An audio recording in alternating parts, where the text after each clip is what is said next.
नमस्कार साथियों, Kapil commerce classes के ऑनलाइन प्लेटफॉर्म पे आपका स्वागत है। फिर से आज अपनी जो क्लास है वो होने वाली है व्यवसाय अध्ययन या बिजनेस मैनेजमेंट की एमसीक्यू की महामैराथन क्लास है, जिसमें कम से कम अपन 100 क्वेश्चनों को यहाँ आज हल करेंगे और यहाँ पता लगाएंगे कि किन किन टॉपिकों से। जैसे कि अपना आज का जो टॉपिक रहेगा वो है उद्यमिता से रिलेटेड, विज्ञापन से रिलेटेड, और उन सभी क्वेश्चनों को अपन सॉल्व करेंगे जो आने वाले आपके पेपर में कम से कम आपको 10 या 12 क्वेश्चन या देखने को मिलेंगे इस क्लास से आपको। तो ये क्लास आपके लिए बहुत ही इंपॉर्टेंट होने वाली है, बहुत ही महत्वपूर्ण है आपके लिए। तो इस क्लास में लास्ट तक बनाए रहिएगा और लास्ट में बने रहने के बाद इसको लाइक, सब्सक्राइब और शेयर जरूर करिएगा। तो अपन आज का पहला क्वेश्चन स्टार्ट करते हैं इसमें कि अपना जो पहला क्वेश्चन है वो है ये आज का। तो आज का अपना पहला क्वेश्चन क्या है कि आलसी जो उद्यमी वे होते हैं जो टिके रहते हैं। मतलब जो आलसी उद्यमी, कौन सा आलसी उद्यमी माना जाएगा? यानी कि जो नवप्रवर्तन करता है या इनोवेशन करता है या फिर जोखिम लेने के लिए रेडी रहता है, हमेशा तैयार है जोखिम लेने के लिए, या फिर जो ग्राहकों को सर्जन के लिए हमेशा कुछ ना कुछ नवप्रवर्तन करता रहता है। तो अपन देखते हैं अपने बार ऑप्शन क्या है, सरकार के नवाचार अथवा विचारों पर जो टिके रहते हैं। मतलब ऐसा उद्यमी, आलसी उद्यमी जो सरकारों के विचारों पर और नवाचार पर टिका रहता है। अब जब बात आती है आलसी की, तो जो नवाचार का टॉप बिंदु है वो तो खत्म ही हो जाता है अपने पास। अब बात आती है दूसरों की जीत पर, वातावरण के घटकों पर, दूसरों के परिश्रम पर। तो सबसे पहले अपने को जो देखना है कि ऑप्शन में अपने को सबसे पहले चूज करना पड़ेगा कि ऑप्शन में क्या है। तो दूसरों की जीत पर, दूसरों की जीत पे कैसे टिके रह सकता है कोई भी जो उद्यमी है दूसरों की जीत पे थोड़ी टिका रह सकता है। वातावरण के घटकों पर भी नहीं टिका रह सकता। अब बात आती है दूसरों के परिश्रम पर, यानी कि किसी प्रोडक्ट, तो आंसर क्या हो जाएगा अपना? राइट आंसर होगा आपका ऑप्शन डी। यानी कि ऐसा व्यक्ति आलसी व्यक्ति माना जाएगा, आलसी उद्यमी माना जाएगा जो किस पे? दूसरों के परिश्रम पर टिका रहता है, वो व्यक्ति कैसा माना जाएगा? आलसी उद्यमी माना जाएगा। अब जब नवाचार की बात आती है, यानी कि इनोवेशन की बात आई, और या ग्राहकों के सर्जन की बात आती है या नवाचार की बात आती है, तो वहां पे आलसी उद्यमी की बात हम क्या मानेंगे? सक्रिय जो उद्यमी होता है उनको काउंट यहाँ पे किया जाएगा। अगला क्वेश्चन देखते हैं अपन। अगला क्वेश्चन है अपना कि कथन पूछा है ये कि कथन सत्य है या फिर असत्य है। उद्यमी औद्योगिक विकास के बीज होते हैं। बिल्कुल भाई, उद्यमी क्या होते हैं? औद्योगिक विकास का बीज माना जाते हैं। उद्यमी निरंतर रूप से उपयोगिता की सृष्टि क्या नहीं करते? सर्जन नहीं करते। उद्यमी निरंतर रूप से उपयोगिता का सर्जन नहीं करते। तो यहाँ अपना आंसर क्या होगा भाई? ये पूछ रहा है इसमें कि कौन सा कथन सत्य है और कौन सा असत्य है। तो अब निम्न कथन में से सही कथन का चुनाव करेंगे अपन। तो सही कराओ भाई, एक और दोनों सही है? नहीं है, ये भी नहीं होगा आंसर आपका। एक और दोनों सही नहीं है, ये भी नहीं है भाई। दोनों क्योंकि अपने पास एक तो राइट है ना, एक तो सही है, और जो ये क्या है ये गलत है भाई। उपयोगिता का सर्जन करता है निरंतर रूप से, क्या भाई? एक उद्यमिता क्या प्रबंध और उद्यमिता दोनों क्या मानी जाती है? सतत प्रक्रिया मानी जाती है, यानी कि निरंतर रूप से चलने वाली प्रक्रिया है। अब जब बात अपन किसकी कर रहे हैं? निरंतरता की।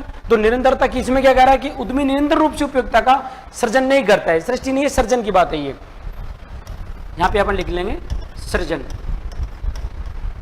तो उपयोगिता का निरंतर सर्जन नहीं करता है। तो यहां बात क्या आएगी? राइट आंसर आपका क्या हो जाएगा? राइट आंसर हो जाएगा सी हो जाएगा।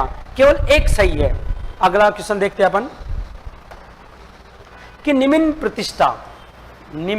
प्रतिष्ठा उद्यमिता की किस बाधा का एक उदाहरण है। यानी कि किसी यदि उद्यमी की या उद्यमिता का यदि जो प्रतिष्ठा है वो कैसी रहे? लो रहे, निम्न रहे, तो अपन उनको उसको कैसी प्रतिष्ठा मानेंगे? तो सबसे पहले बात अपना भाई अपनी कौन सी? भाई सामाजिक प्रतिष्ठा क्या मानी जाती है? बाधा। ये पूछ रहा है क्या? बाधा। तो पहला ही आंसर अपना राइट आंसर हो जाएगा ए। यदि अपन बात करें इसमें तो व्यक्तिगत क्या है? जो व्यक्तिगत प्रतिष्ठा है। अब जब बात आती है उद्यमी और उद्यमिता की, क्योंकि अपन ने वहां पे पढ़ा, जब टॉपिक पे चर्चा कर रहे थे तब अपन ने पढ़ा था, क्या पढ़ा था? उद्यमिता क्या है? उद्यमिता एक क्या है? क्रिया है। उद्यमी क्या है? उद्यमी कौन है? कर्ता है। और बात करें उद्यम की अपन, यानी व्यवसाय की या उद्योग की, तो वो क्या है? परिणाम है। अब जब बात यहां पे आती है कि ये बाधा उद्यमी की बजाय ज्यादा इंपॉर्टेंट क्या है कि निम्न प्रतिष्ठा उद्यमिता की ही अपन क्या करें? जो एंटरप्रेन्योरशिप है उसकी यदि निम्न प्रतिष्ठा है तो इसके में बाधा किस में बनेगी? सामाजिक बाधा हो जाएगी। कौन सी बाधा मानी जाएगी? सामाजिक बाधा मानी जाएगी। तो अपना जो राइट आंसर क्या हो जाएगा? राइट आंसर माना जाएगा अपना ए माना जाएगा। आगे अपन करें नेक्स्ट क्वेश्चन कि कौन सा एक उद्यमी होने का लाभ नहीं है। क्या पूछ रहा है कि एक उद्यमी होने का लाभ नहीं है। अपने पास आंसर है ऑप्शन है स्वयं का मालिक होना। स्वयं का मालिक होता है जो उद्यमी होता है, क्योंकि व्यवसाय में अपन ने देखा कि जो एकल व्यवसाय की बात करें अपन, यदि अपन तो एकल व्यवसाय में अपने क्या क्या कहा था कि वो अपनी मर्जी का मालिक होता है। उद्यमी तो है वो भी तो एंटरप्रेन्योरशिप ही है, एंटरप्रेन्योर है वो भी एकल व्यवसाय। साझेदारी व्यवसाय में क्या था, जब 50 व्यक्ति मिलकर काम कर रहे हैं तो वहां पे हो सकता है कि मतभेद की स्थिति हो जाए। कंपनी की जब बात आती है तो कंपनी में एक इतना बड़ा आकार है कंपनी का, तो वहां भी नहीं हो सकता उद्यमी होने। अब ये क्या कह रहा है कि अपनी रुचि के अनुसार कार्य करने में सक्षम होना, बिल्कुल सही बात है भाई, नहीं पूछा है इन्होंने, तो मालिक होता है, राइट है, अपनी रुचि के अनुसार सक्षम, बिल्कुल सही है। असफलताओं के लिए स्वयं पूर्ण रूप से जिम्मेदार होना और बड़ा लाभ कमाना, असफलताओं के लिए स्वयं पूर्ण रूप से जिम्मेदार होना। अब इसमें अपन क्या करेंगे भाई, अपने को क्या देखने, 4 ऑप्शन देखने कि 4 ऑप्शन में कौन सा सही है अपना।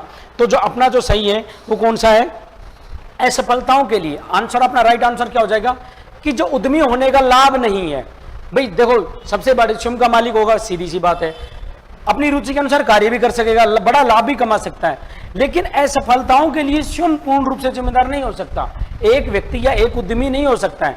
अब जब एंटरप्रेन्योरशिप में जो सारी चीजें आती है, एक जब उद्यम की अपन व्यवसाय की शुरुआत करते हैं तो एक व्यक्ति व्यक्तिगत रूप से जिम्मेदार थोड़ी हो सकता है।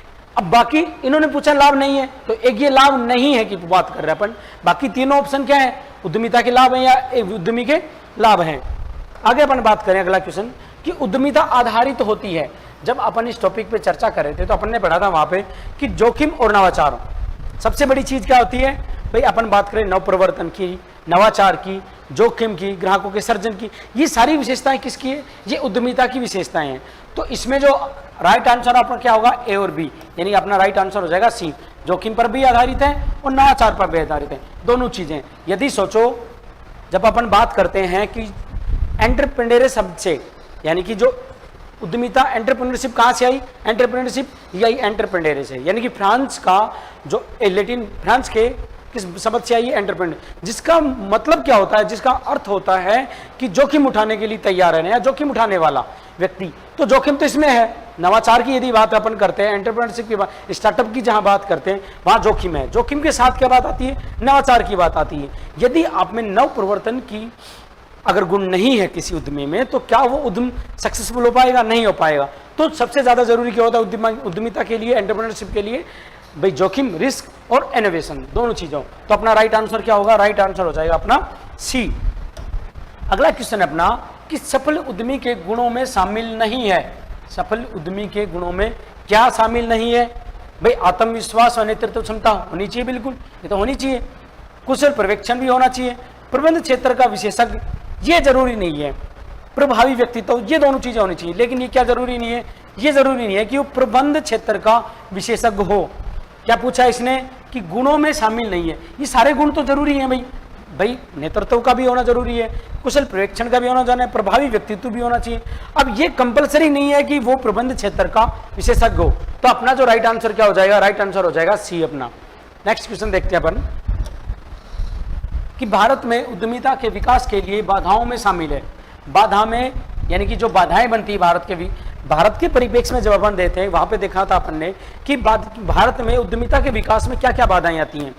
और जैसे अपन बाधाओं की बात करें भाई, यहाँ पे संसाधन उपलब्ध नहीं हो पाते हैं, पूंजी का अभाव रहता है, स्किल लेबर नहीं है, ये सारी चीजें हैं जो भारत में क्या बनती हैं, उद्यमिता के विकास में बाधा में गिनी जाती है या बाधा का काम करती है। अब ये क्या पूछ रहा है अपन से क्वेश्चन में कि भारत में उद्यमिता के विकास की बाधा में शामिल नहीं है की बात है भाई, पूंजी का भाव बना रहता है, हमेशा बना रहता है, ये बिल्कुल सही है कि बाधा।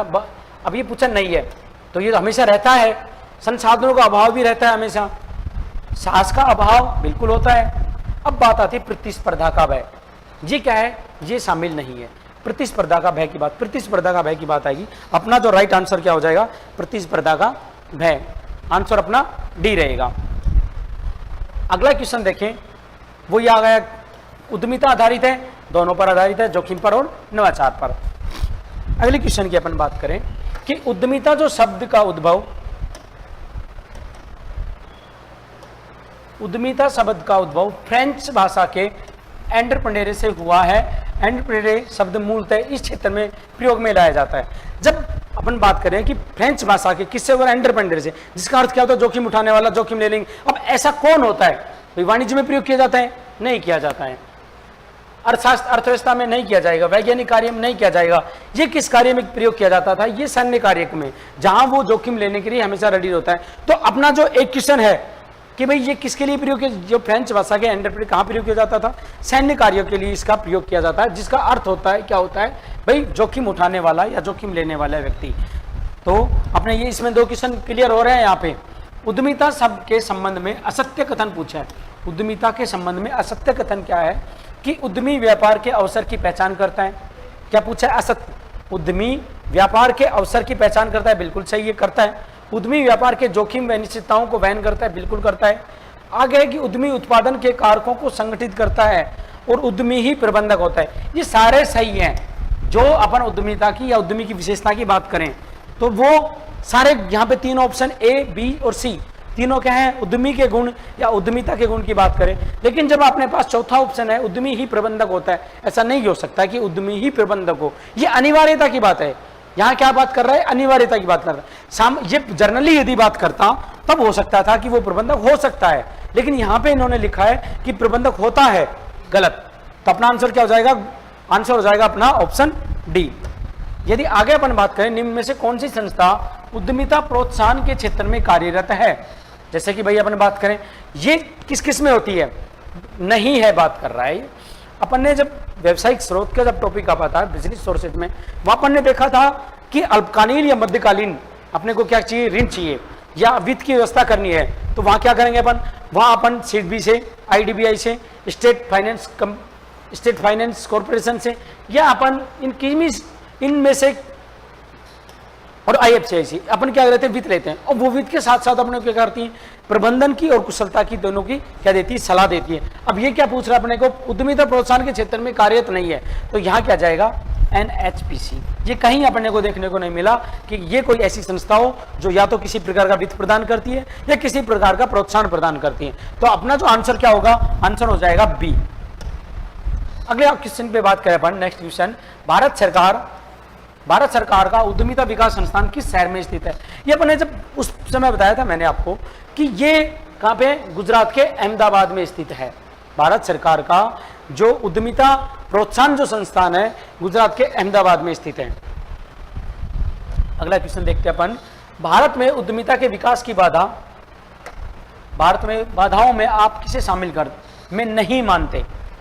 भाई भारत में उद्यमिता के विकास में वे आधारभूत संरचना की कमी हमेशा रहती है, तो ये तो अपना आंसर नहीं हो सकता है। क्या पूछ रहा है ये अपने से पूछ रहा है कि बाधा नहीं है। अपन किसकी बात कर रहे हैं? भाई आधारभूत संरचना की कमी हमेशा से।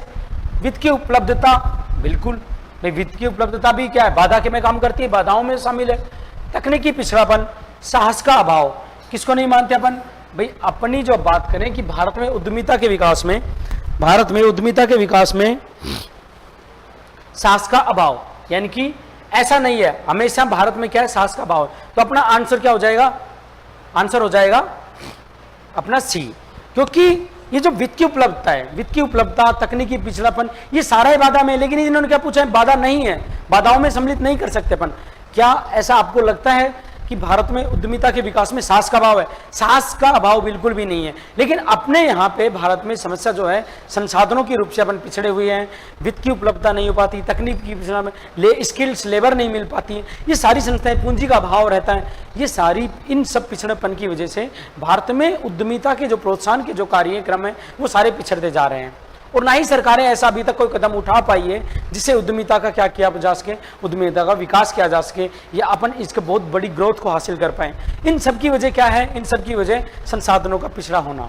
ये यदि अपन यूरोप कंट्री या अमेरिका कंट्री की बात करें, वहाँ की बात करें या विदेशों में, तो वहाँ पे क्या होता है कि जो स्टार्टअप्स होते हैं उनके लिए अलग से कुछ संस्थान होते हैं जो उन्हें प्रोत्साहित करते हैं, तकनीकी उपलब्ध कराते हैं और उद्यमिता को क्या करते हैं? एंटरप्रेन्योरशिप को डेवलपमेंट प्रोग्राम चला के उनको क्या करते हैं? ग्रोथ की ओर ले जाके जाते हैं। लेकिन भारत देश में ऐसा नहीं हो पाता है। अपन आगे बात करें, अगला क्वेश्चन अपना कि अर्थव्यवस्था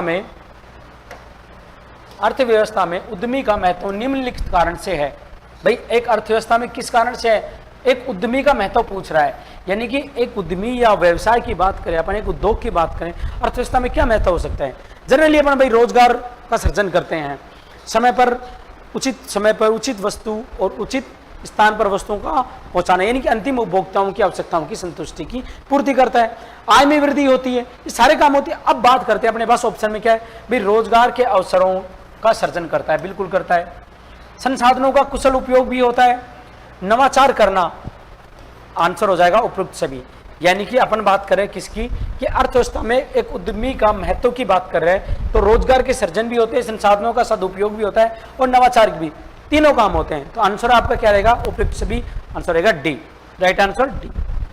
आगे बात करें उद्यमी कौन बनेगा, अपने पास आता है उद्यमी बनेगा कौन, जो जीवन में उपलब्धि अर्जित करना चाहता है, बिल्कुल वो भी क्या बनेगा, उद्यमी बन सकता है।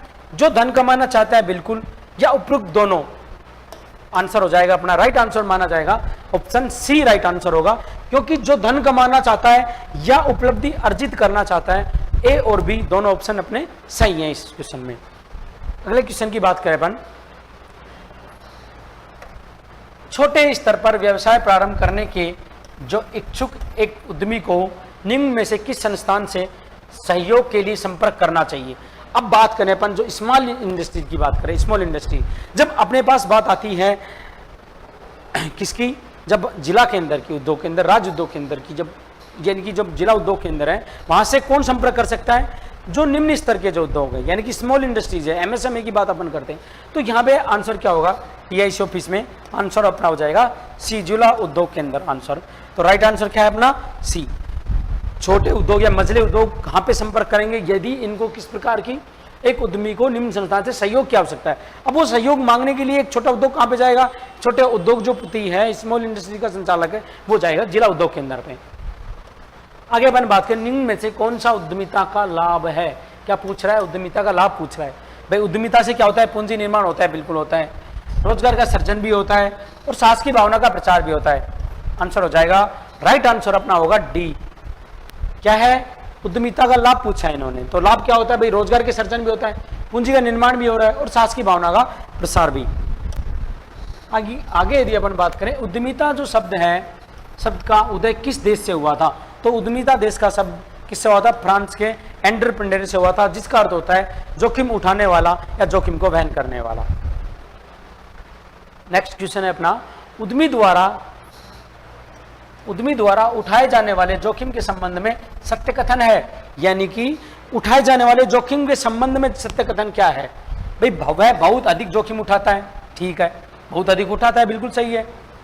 वह बहुत कम जोखिम उठाता है, वह सोच समझकर जोखिम उठाता है, उपरोक्त में से कोई नहीं। इन्होंने क्या पूछा है, इन्होंने पूछा है कि एक उद्यमी कौन माना जाएगा, भाई जो हर कदम पर क्या कर रहा है, सोच समझ कर जो कार्य करता है, ना तो लॉस में जाने की कोशिश करे, ना ही ज्यादा प्रॉफिट की बात करे, यानी कि हर कदम उसका कैसा होता है, सोच समझकर, समझदारी की तरह, एक समझदार व्यक्ति की तरह क्या करता है, वो हर कदम उठाता है। तो अपन क्या करेंगे, वह सोच समझकर जोखिम उठाता है। आंसर अपना हो जाएगा सी राइट आंसर, यानी कि उद्यमी द्वारा उठाए जाने वाले जोखिम के संबंध में। अब जहां जोखिम है, जब किसी उद्यमी को पता है कि जैसे बाजार में उसने मार्केट में एक उत्पाद का लॉन्च किया, लेकिन उसे लग रहा है यहाँ पे कि यहाँ पे जोखिम ज्यादा हो सकता है, तो वहां ज्यादा हो सकता है, तो इसका मतलब क्या है, वो सोच समझ कर कदम उठाएगा। तो उद्यमी क्या होगा, क्या पूछा है इन्होंने, सत्य कथन पूछा है उद्यमी के बारे में, जहां पे जोखिम ज्यादा है तो वह क्या करेगा, सोच समझ कर कदम उठाएगा। आगे अपन बात कर रहे हैं अगले क्वेश्चन पे, उद्यमी एवं प्रबंधन एक दूसरे के पृथक होते हैं, उनकी निम्नता के संबंध में कौन सा कथन अशुद्ध है। ये अपन ने बात की थी, उद्यमी और प्रबंधन, यानी कि उद्यमिता और प्रबंधन मैनेजमेंट दोनों चीजें साथ चलती हैं, दोनों सतत प्रक्रिया मानी जाती हैं। अगर उद्यमिता की बात करें, वो प्रबंधन के अभाव में कैसी होगी, वो एकल मानी जाएगी, मतलब अधूरी है वो, किसके बिना, प्रबंध के बिना। तो सबसे ज्यादा जरूरी क्या है उसमें कि प्रबंध का होना बहुत जरूरी है, किसके साथ में, एंटरप्रेन्योर के साथ में मैनेजमेंट की आवश्यकता बहुत ज्यादा होती है। अपन बात करें इस पे, पहला जो ऑप्शन अपने पास वो है प्रबंधन सतत कार्य है बिल्कुल, परंतु उद्यमिता नहीं है। भाई इन्होंने क्या पूछा है, अशुद्ध पूछा है, तो ये क्या होगा, नहीं है। उद्यमिता भी क्या है, सतत प्रक्रिया है, उद्यमिता क्या है, एक सतत प्रक्रिया है।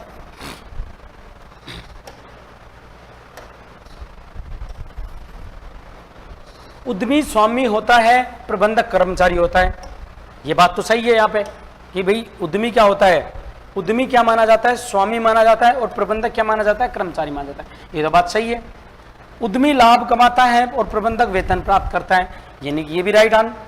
उद्यमी सावधानों को संगठित करता है, प्रबंधक उपलब्ध संसाधनों पर निर्भर करता है, सारे सही है। लेकिन जो गलत चीज अपने पास वो क्या है? उद्यमिता सतत प्रक्रिया है, यानी कि इन्होंने क्या कहा है कि प्रबंधन तो सतत है लेकिन उद्यमिता सतत नहीं है।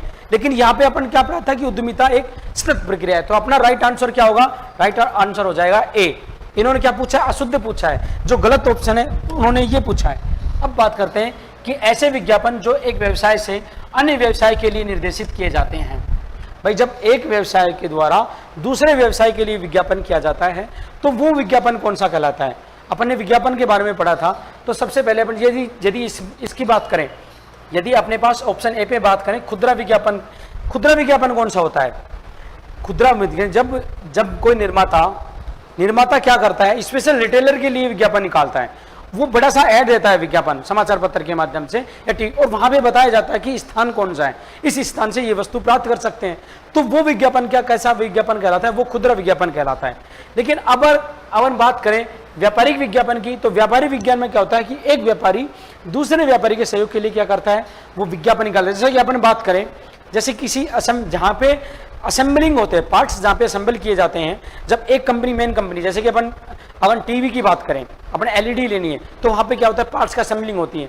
अब कंपनी हीरो मोटोकॉर्प की बात करें, वो दूसरे के टायर एमआरएफ टायर का यदि क्या करती है? विज्ञापन करती है कि हम अपनी मोटरसाइकिल में एमआरएफ का टायर लगी, कॉन्टिनेंटल का लगी, तो वो विज्ञापन को कैसा विज्ञापन माना जाएगा? वो व्यापारिक विज्ञापन माना जाएगा।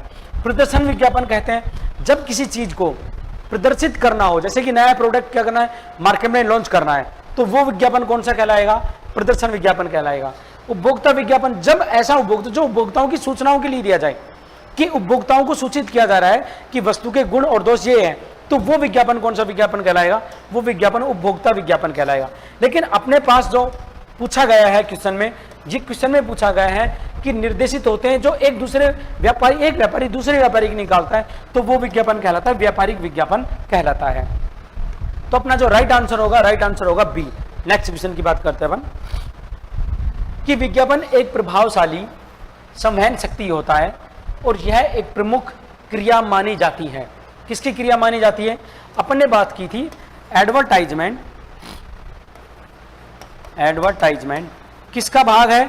एडवर्टाइजमेंट प्रमोशन नीति का भाग है, प्रमोशन नीति का भाग है। लेकिन जो प्रमोशन होता है वो किसका भाग है? प्रमोशन की बात करें अपन, प्रमोशन मिक्स की बात आती है। यहाँ पे किसकी बात आती है?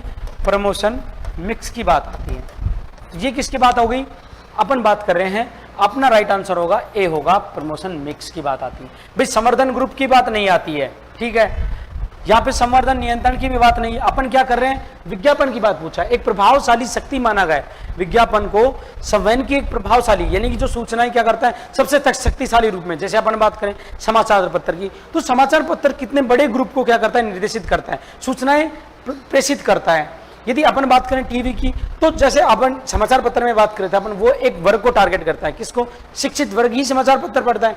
लेकिन यदि टीवी के माध्यम से यदि विज्ञापन किया जाए तो अशिक्षित वर्ग को भी अपन क्या कर सकते हैं? टारगेट कर सकते हैं, लक्षित कर सकते हैं। क्वेश्चन क्या है कि एक प्रभावशाली संवहन शक्ति होता है और यह एक प्रमुख क्रिया भी है। यह किसकी क्रिया है? यानी कि क्रिया किसकी है? ये क्रिया है संवर्धन मिक्स की क्रिया, इसे माना गया है। तो राइट आंसर अपना ए हो जाएगा। कौन सा एक विज्ञापन प्रचार प्रोपगेंडा से अलग होता है?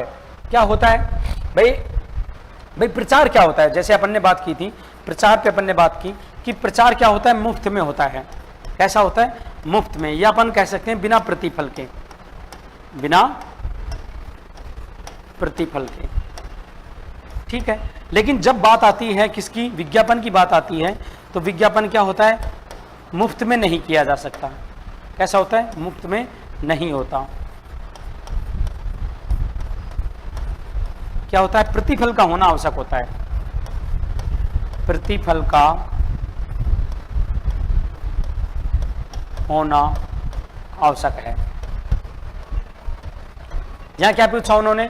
यहां पूछा है कि निम्न में से कौन सा एक विज्ञापन प्रोपगेंडा से अलग करता है? यानी कि सामग्री तो लगभग आपने देखी होगी प्रचार में और किसमें?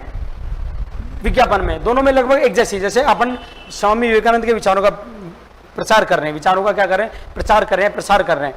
बात आती है यदि क्या कर रहे हैं अपने, ये प्रचार क्या होता है, मुफ्त में होता है, सबसे बड़ी बात। दूसरी बात होती है इसका एक प्रायोजिक चिन्हित प्रायोजक नहीं होता है, इसका कोई संदेश ऐसा नहीं है कि वो किसी प्रायोजक के समर्थन में कोई विचारों का प्रचार आदान प्रदान कर रहा है। वहां पे जो मुख्य बात आती है, जनसंचार का माध्यम भी वही होता है, सूचना भी होती है इसमें, लेकिन जो मेन बात होती है जो इसमें नहीं होता है, जो अलग करता है, वो होता है एक चिन्हित प्रायोजक होता है। भाई विज्ञापन में अपन ने पढ़ा था, विज्ञापन में क्या होता है, एक चिन्हित प्रायोजक होता है, यानी कि उस प्रतिपल के साथ साथ में उसमें क्या होता है, प्रायोजक होता है। यानी कि जो निर्माता है या कोई भी ऐसा व्यक्ति है जो क्या करना चाहता है, अपना प्रचार, अपने उत्पाद का प्रचार, अपनी सेवा का क्या करना चाह रहा है, प्रसार करना चाह रहा है, ठीक है, तो वो क्या कहलाएगा, विज्ञापन कहलाएगा। और ये बिना प्रतिफल के नहीं होता है। लेकिन जो प्रचार की बात करें, प्रचार होता है मुफ्त में, जिसमें किसी प्रकार के प्रतिफल की आवश्यकता नहीं होती। तो अपना जो राइट आंसर होगा वो होगा बी। आगे अपन बात करें कि विज्ञापन हमारे पास जिस संचार माध्यम के द्वारा पहुंचता है उसे क्या कहते हैं। भाई किस माध्यम से पहुंचता है, किस माध्यम से पहुंचता है, तो सबसे पहले अपने पास ऑप्शन है बाजार। बाजार के माध्यम से अपने पास कभी भी विज्ञापन नहीं पहुंचता, दर्शकों के माध्यम से भी कभी भी नहीं पहुंचता, एक प्रक्रिया के माध्यम से भी नहीं पहुंचता। हाँ, माध्यम के माध्यम से जरूर पहुंचता है। तो आज हो जाए, जैसे माध्यम की बात करें अपन, समाचार पत्र हो गया, समाचार पत्र, पत्रिका, टीवी, रेडियो, कोई भी माध्यम हो सकता है, मौखिक भी हो सकता है, लिखित भी हो सकता है, प्रिंटेड मीडिया के माध्यम से भी हो सकता है, या फिर अपन देखें श्रव्य और दृश्य सामग्री के किसी भी रूप में भी अपने किसी भी माध्यम से अपने क्या पहुंच सकता है, विज्ञापन अपने पास पहुंच सकता है। ये क्या पूछ रहा है कि हमारे पास विज्ञापन किस माध्यम से पहुंचता है, तो किससे, माध्यमों के माध्यम से पहुंचाया जा सकता है। निम्न में से कौन सा एक बड़े पैमाने के विज्ञापन का उद्देश्य है जो कंपनी के उत्पादों की क्या करता है, बाजारी जो ग्रहणशीलता को बढ़ाता है और विक्रेता द्वारा ग्राहक बनाने में मदद करता है। क्या है आंसर अपने क्वेश्चन अपने पास कि कौन सा एक बड़े पैमाने के विज्ञापन का उद्देश्य है, यानी कि बड़े पैमाने का विज्ञापन का उद्देश्य जो कंपनी उत्पादों की बाजारी की जो ग्रहणशीलता को बढ़ाता है, यानी कि बाजार उस चीज को स्वीकार कर सके, बाजार में उस उत्पाद की क्या बन सके, ग्रहणशीलता बने या स्वीकार्यता बन सके, और विक्रेता द्वारा ग्राहक बनाने में मदद करता है, विक्रेता के माध्यम से ग्राहक बनाने में मदद करता है। तो पहला जो आंसर अपने पास, सद्भाव का सर्जन करना तथा उसमें वृद्धि करना, प्रतियोगिता का सामना करना, नए उत्पाद के लिए जमीन तैयार करना, मांग उत्पन्न करना। तो इसमें सबसे पहले आएगा सद्भाव का सर्जन करना और उसमें वृद्धि करना। राइट आंसर अपना हो जाएगा ए इसमें। आगे अपन बात करें कि वह किस प्रकार का विज्ञापन होता है जिसे एक औद्योगिक, व्यावसायिक तथा व्यापार विज्ञापन के रूप में देखा जाता है। वह किस प्रकार का विज्ञापन माना जाएगा जिसे एक औद्योगिक, व्यावसायिक तथा व्यापार विज्ञापन के रूप में देखा जाता है। यदि अपन बात करें, भाई ये क्या पूछा है आपसे, विज्ञापन जिसका एक औद्योगिक, व्यावसायिक तथा व्यापार विज्ञापन के रूप में देखा जाए। प्रत्यक्ष प्रतिक्रियाशील विज्ञापन, व्यवसाय से व्यवसाय विज्ञापन, खुरदरा व स्थानीय विज्ञापन, प्राथमिक तथा चयनित मांग विज्ञापन। किस प्रकार का विज्ञापन माना जाएगा?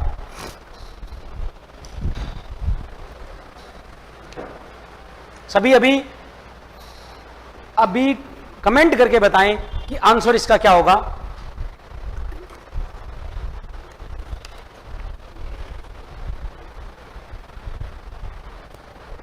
अपन मानेंगे इसे व्यवसाय से व्यवसाय विज्ञापन। राइट आंसर क्या हो जाएगा अपना? बी हो जाएगा इसमें।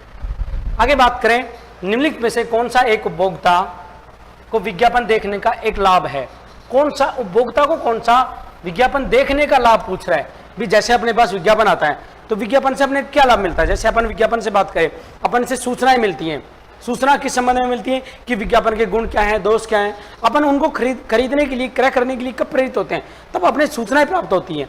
जैसे कि अपन बात करें, यदि ग्राहकों को यदि विज्ञापन के माध्यम से सूचनाएं प्राप्त नहीं हो तो कितने समय के बाद, जैसे अपन किसी दुकान पे जाए, ग्राहक जब उपभोक्ता किसी दुकान पे जाके कोई वस्तु खरीदता है तो वो सीधा मांगने की बजाय अपन उसको क्या चाहिए, उससे पहले उसे सूचनाएं चाहिए, उस वस्तु के संबंध में क्या चाहिए, सूचना। अगर सूचनाएं पहले से मिली हुई है तो वो जागरूकता से उस वस्तु को खरीद सकता है। तो सबसे पहला लाभ क्या करें, उत्पादों की सरल बिक्री संभव होती है क्योंकि उपभोक्ता उत्पादों और उनकी गुणवत्ता से अवगत रहते हैं। उत्पादकों तथा उपभोक्ताओं के बीच प्रत्यक्ष संपर्क करने के लिए बिचौलिए समाप्त करने में मदद मिलती है। अधिक चाह पैदा करने से उनके संतोषप्रद उच्च जीवन मानक की प्रक्रिया को प्रेरित किया जाता है। निर्माताओं तथा उपभोक्ताओं के बीच प्रत्यक्ष रूप से संपर्क स्थापित अब बात क्या आती है, ये क्या है, लाभ क्या मिलता है। तो लाभ की बात करें, सबसे बड़ा जो लाभ है, उपभोक्ता, उत्पादक और उपभोक्ता के बीच पृथक संपर्क स्थापित हो जाता है। और तीसरी बात क्या है, बिचौलिए क्या हो जाते हैं, खत्म हो जाते हैं, समाप्त करने में मदद मिलती है। जब बिचौलिए खत्म हो जाते हैं, सोचो कि जब उपभोक्ता और उत्पादक दोनों का यदि पृथक संपर्क रहेगा तो क्या रहेगा कि उस उत्पाद की जो लागत रहेगी कम रहेगी, क्योंकि जब बिचौलियों का जो कमीशन होता है वो खत्म हो जाएगा। तो इससे क्या होगा कि उत्पाद की लागत क्या हो जाएगी, कम हो जाएगी, और कम होगी तो इसका जो अंतिम लाभ किसे मिलेगा, अंतिम लाभ मिलेगा उपभोक्ता को। तो अपना राइट आंसर क्या रहेगा, राइट आंसर रहेगा बी। जीपीआरएस पर अधिक समय से संग्रहित संकोचित प्रभावकारिता विज्ञापन को कहा जाता है, क्या कहा जाता है, घिस डालना। राइट आंसर इसमें बी माना जाएगा। ये अपन उस टॉपिक पे चर्चा कर चुके हैं जी, की जीपीआरएस पर अधिक समय से संग्रहित संकोचित प्रभावकारिता विज्ञापन को कहा जाता है, घिस डालना कहा जाता है। एक उत्पाद या सेवा के बारे में गैर व्यक्तिगत संप्रेषण है, क्या है वह गैर व्यक्तिगत। जब अपन विज्ञापन का जब टॉपिक पढ़ रहे थे तो उस समय अपन ने चर्चा की थी कि विज्ञापन क्या है, सामाजिक प्रस्तुति और अव्यक्तिगत प्रस्तुति है। तो इन्होंने क्या पूछा है कि उत्पाद या सेवा के बारे में, उत्पाद या सेवा के बारे में गैर व्यक्तिगत संप्रेषण क्या है। तो गैर व्यक्तिगत संप्रेषण विज्ञापन है, आंसर हो जाएगा अपना डी। विक्रय संवर्धन नहीं हो सकता, ठीक है, प्रचार भी नहीं है, प्रचार तो वैसे ही मुफ्त में होता है, और क्या होता है, प्रचार व्यक्तिगत भी हो सकता है और गैर व्यक्तिगत भी हो सकता है, प्रत्यक्ष विपणन नहीं हो सकता। तो अपना जो राइट आंसर क्या रहेगा, राइट आंसर रहेगा ऑप्शन डी। विज्ञापन कंपनी की रणनीति का हिस्सा होता है, किसका होता है, अपन ने उसी समय जब विज्ञापन की बात कर रहे थे कि अव्यक्तिगत सामाजिक और किस नीति का भाग है, प्रमोशन नीति का भाग होता है। किस नीति का भाग होता है, प्रमोशन। तो आंसर क्या हो जाएगा अपना, राइट आंसर माना जाएगा सी आपका। कि विज्ञापन शब्द लैटिन भाषा के एडवरिटो से उत्पन्न हुआ है, जिसका अर्थ क्या होता है, जिसका अर्थ होता है पूर्णतः बदल देना। तीन चीजें हैं, उद्यमिता फ्रेंच भाषा के किससे बना है, एंटरप्रेन्योरिज्म बना है, तो उसका अर्थ क्या होता है, जोखिम लेने वाला। अगला जो बनता है कि विज्ञापन किस भाषा से बना है, लैटिन भाषा के एडवरिटो से बना है, जिसका अर्थ होता है पूर्णतः बदल देना। आंसर क्या हो जाएगा अपना, आंसर हो जाएगा पूर्णतः बदल देना, आंसर हो जाएगा ए आपका। पूर्णतः प्रकट कर देना भी गलत है और एकत्रित करना भी गलत है, और यहाँ पे विज्ञापन करना भी। तो राइट आंसर अपना होगा ऑप्शन ए, पूर्णतः बदल देना। विज्ञापन में शुल्क का भुगतान किया जाता है, किसके द्वारा किया जाता है भाई, शुल्क के भुगतान कौन करता है, ग्राहक करता है क्या कभी भी। जो विज्ञापन का शुल्क है, जैसे कि आपने देखा होगा कि न्यूज़पेपर में, टीवी पे ऐड है, कभी आपने विज्ञापन का कभी भुगतान किया है, नहीं किया है, तो ग्राहक क्या हो जाएगा, ग्राहक नहीं कर सकता है। कंपनी भी नहीं है, निर्माता। अब बात आती है सरकार भी नहीं है, लेकिन ये प्रायोजक द्वारा क्या किया जाता है, इसका भुगतान किया जाता है। विज्ञापन का भुगतान कौन करता है, हमेशा प्रायोजक करता है। ये याद रखने की बात है, यदि कंपनी और प्रायोजक यदि आपके ऑप्शन में है तो आपको प्रायोजक करना है, कंपनी में मत कर देना कि कंपनी क्या माना जाएगा, कंपनी उसकी निर्माता है। निर्माता अलग चीज है भाई, आपने देखा होगा कि किसी भी उत्पाद के पीछे लिखा होता है कि मैन्युफैक्चरर अलग होता है, मार्केटिंग भाई अलग होता है। तो जो प्रायोजक करने वाला है ना, ये क्या करेगा, इसका होता है ऐड का काम। जो विज्ञापन का काम यानी कि अपन कह ले सेलिंग एंड डिस्ट्रीब्यूशन का जो काम होता है, मार्केटिंग या प्रमोशन का जो काम होता है, वो किसका होता है, प्रायोजक का होता है। आगे बात करें कि विज्ञापन लोगों को क्रय करने के लिए प्रेरित करता है, बिल्कुल सही बात है। के उद्देश्य विचारों, उत्पादों और सेवाओं का अव्यक्तिक प्रस्तुतिकरण है, इसके लिए भुगतान किया जाता है।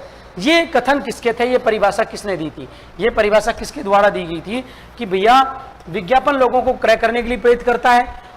किस उद्देश्य से किया जाता है विज्ञापन, उनके विचारों को, उन उत्पादों और सेवाओं को अव्यक्तिक प्रस्तुति करता है।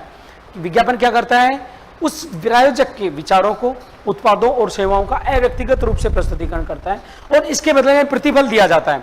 ये कथन किसके थे, ये परिभाषा किसके द्वारा दी गई थी। अपन बात करें सीधी सीधी आंसर इसका रहेगा आंसर बी। ये कथन थे व्हीलर के, व्हीलर ने ये परिभाषा दी थी। मार्शल, वाटसन, हुने और ये हेपनर, इनकी परिभाषा अलग थी, उस समय अपन चर्चा कर चुके हैं इस पे। तो ये किसका कथन था, ये था व्हीलर का कथन था। निम्न में से असत्य कथन अपने को छांटना है। पहला ऑप्शन है अपने पास, विज्ञापन संदेशों का अव्यक्तिक प्रस्तुतिकरण होता है, बिल्कुल सही है। ये तो अपने को क्या करना है, ये तो सत्य कथन है, ये तो क्या है, सत्य है। अपने को छांटना क्या है, सत्य छांटना है। विज्ञापन के द्वारा संदेशों का सार्वजनिक प्रस्तुतिकरण किया जाता है, बिल्कुल किया जाता है, यह भी सही है। विज्ञापन सशुल्क नहीं होता, ये क्या है? गलत है। प्रायोजक द्वारा विज्ञापन पर पूर्णतः नियंत्रण होता है, बिल्कुल सही है। तो अपना जो राइट आंसर क्या होगा? ऑप्शन सी अपना राइट आंसर रहेगा कि सशुल्क नहीं होता। इसलिए क्या है? सशुल्क मतलब कोई शुल्क नहीं लिया जाता, बल्कि क्या होता है, अगर इसको अपन काट दे यहाँ पे तो ये क्या हो जाता है? अगर राइट कब रहेगा अपना?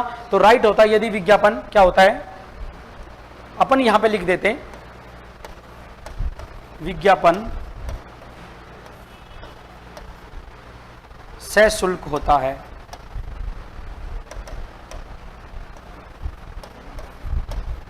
सशुल्क होता है। तो अपने चार ऑप्शन क्या हो जाते हैं? चार ऑप्शन सही हो जाते हैं। अभी गलत ऑप्शन अपने पास क्या है? सी है। तो राइट आंसर क्या माना जाएगा? सी। समान प्रकार के उत्पादों को व्यवसाय करने के लिए यानी व्यवसाय करने वाली संस्थाओं द्वारा मिलकर किया जाने वाला विज्ञापन क्या कहलाता है? जब ऐसा विज्ञापन जिसमें क्या किया जाए, दो जो सेम उत्पादन कर रही है, सेम प्रोडक्ट का क्या कर रही है? उत्पादन कर रही है, विक्रय वितरण कर रही है, तो ऐसा यदि दो व्यक्ति मिलकर एक विज्ञापन कर रहे हैं तो कौन सा विज्ञापन कहलाएगा? अपना वो विज्ञापन कहलाएगा सहकारी विज्ञापन।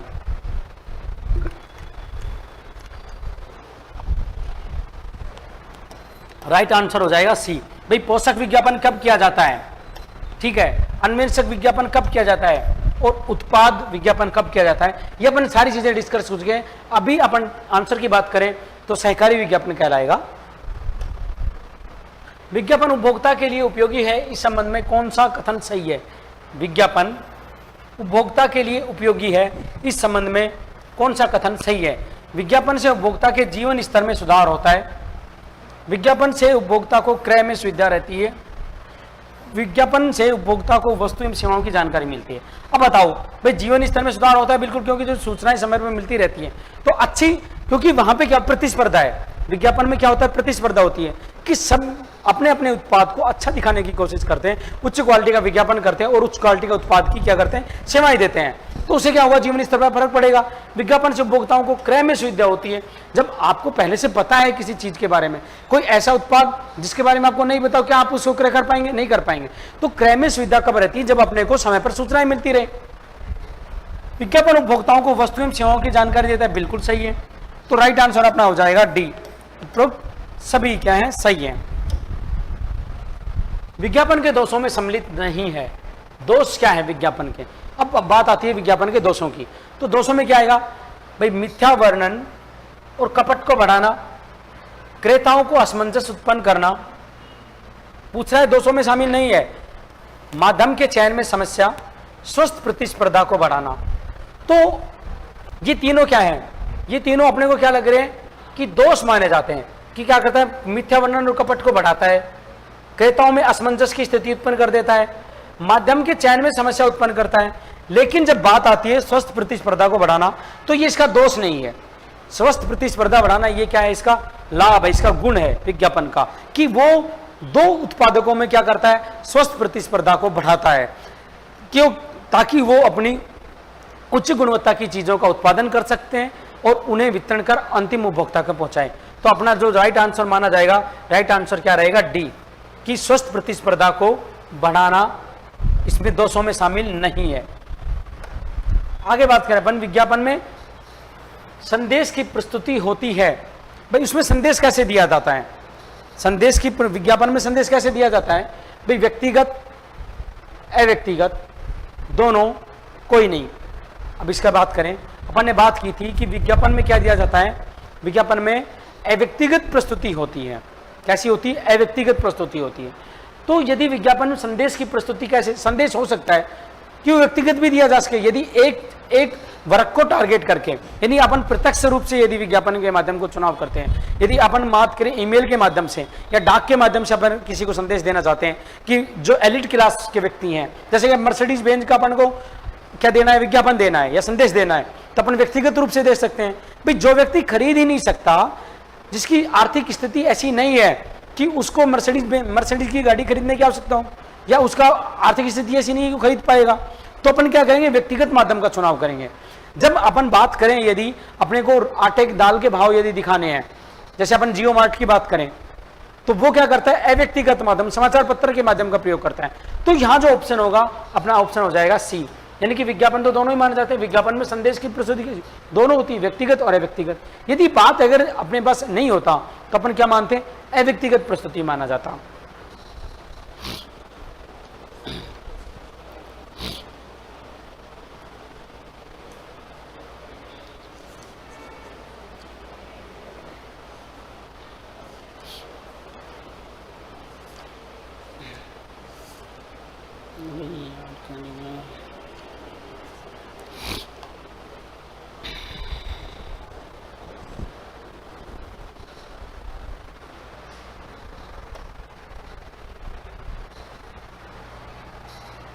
विज्ञापन का क्या है उद्देश्य, क्या है भाई, विज्ञापन का उद्देश्य क्या है, उत्पाद की लोकप्रियता में वृद्धि करना, बिल्कुल करता है। उत्पाद की बिक्री की प्रक्रिया को सरल बनाना, बिल्कुल ये सही भी है। भी विचारधारा का प्रसार करना, उपरोक्त सभी आंसर हो जाएंगे इसमें।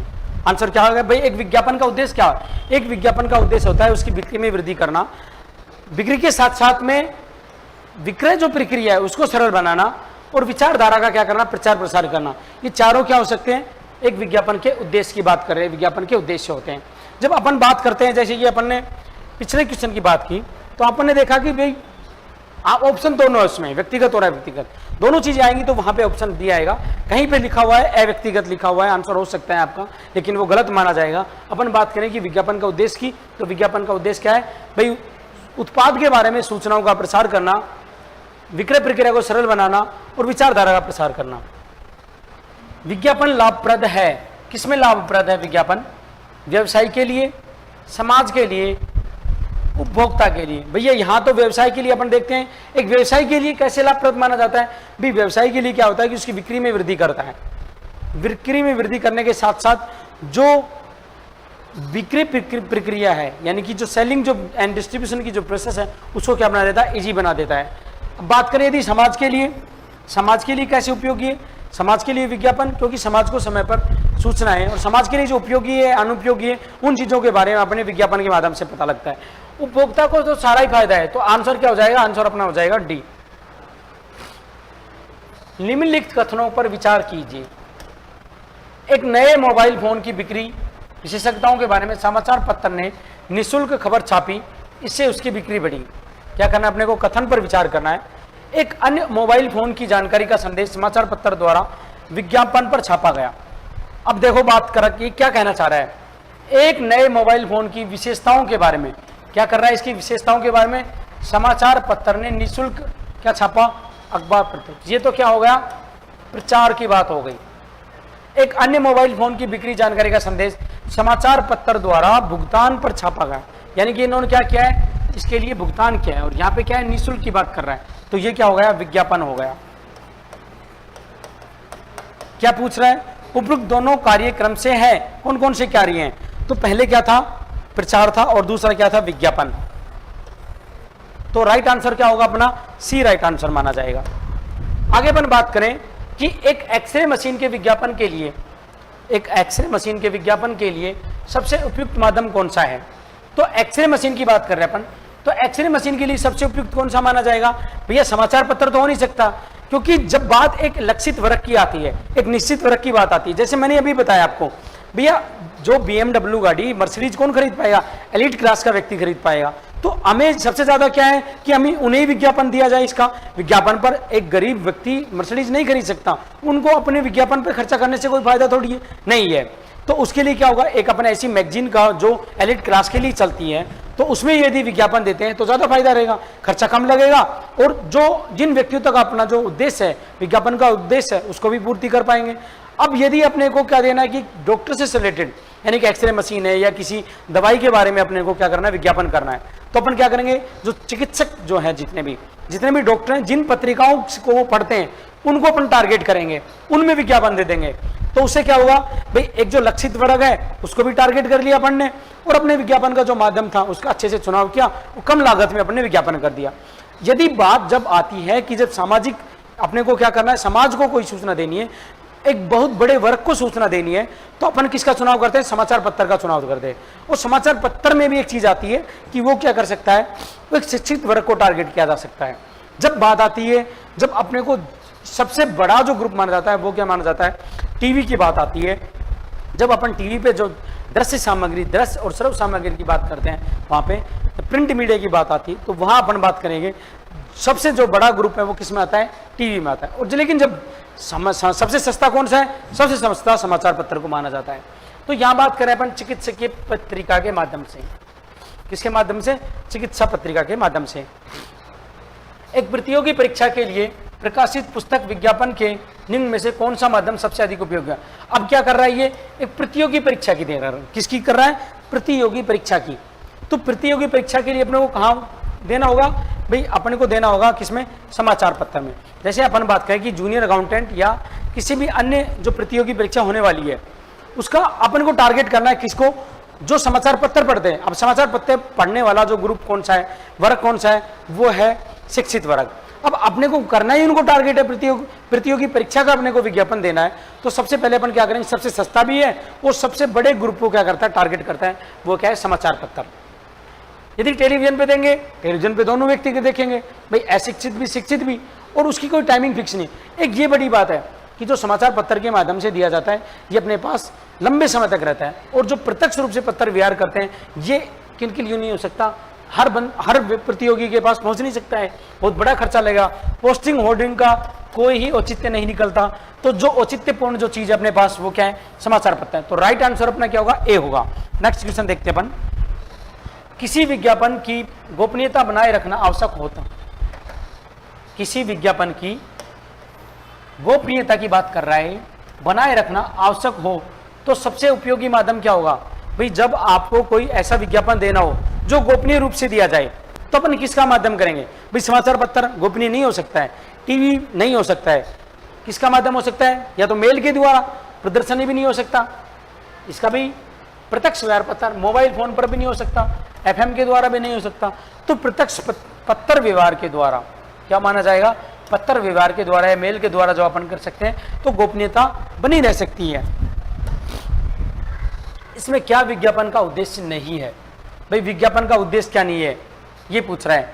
विक्रय संवर्धन इसका उद्देश्य होता है, व्यापार की छवि बनाना बिल्कुल होता है, प्रतियोगी की पोल खोलना ये नहीं हो सकता, ग्राहकों को बनाए रखना ये भी होता है, ये भी होता है, ये भी होता है। तो राइट आंसर क्या हो जाएगा अपने सी, यानी कि कोई भी ऐसा विज्ञापन नहीं होगा जो अपने प्रतियोगी की पोल खोलता हो। हाँ, प्रतिस्पर्धात्मक विज्ञापन जरूर आते हैं कि वो एक दूसरे की क्या करते हैं, प्रतिस्पर्धा के रूप में अपने उत्पादों की तुलना करते हैं, वो तुलनात्मक विज्ञापन जरूर आते हैं। लेकिन ऐसा कभी आपने विज्ञापन नहीं देखा होगा जो अपने प्रतिस्पर्धी की क्या करता हो, पोल खोलता हो।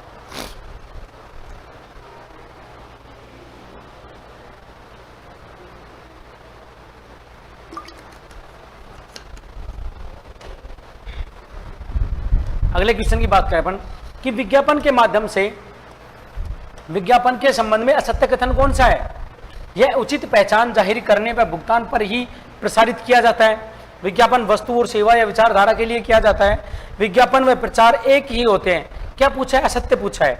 सबसे पहले तो यही असत्य होगा अपने पास, विज्ञापन अव्यक्तिगत होता है, बिल्कुल सही बात है। यह उचित पहचान और जाहिर करने में भुगतान करने पर, भाई बिल्कुल बात आती है, एक तो प्रायोजक होना चाहिए, ये उचित पहचान की बात किसकी आती है, प्रायोजक की बात हो रही है।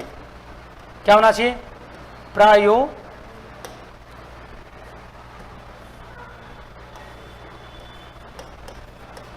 प्रायोजक का होना आवश्यक होता है। दूसरी बात, भुगतान का होना आवश्यक होता है, ये निःशुल्क नहीं किया जा सकता। तीसरी बात क्या थी इसमें कि विज्ञापन वस्तु एवं विचारधारा के लिए किया जाता है, सही बात है, वस्तु या सेवा का किया जाता है या विचारधारा का विज्ञापन किया जा सकता है। विज्ञापन प्रचार और प्रसार यानी कि विज्ञापन और प्रचार एक ही है, ये बिल्कुल गलत है, ये जो है कथन ये बिल्कुल गलत है। तो अपना राइट आंसर क्या हो जाएगा, राइट आंसर हो जाएगा अपना सी, राइट आंसर माना जाएगा।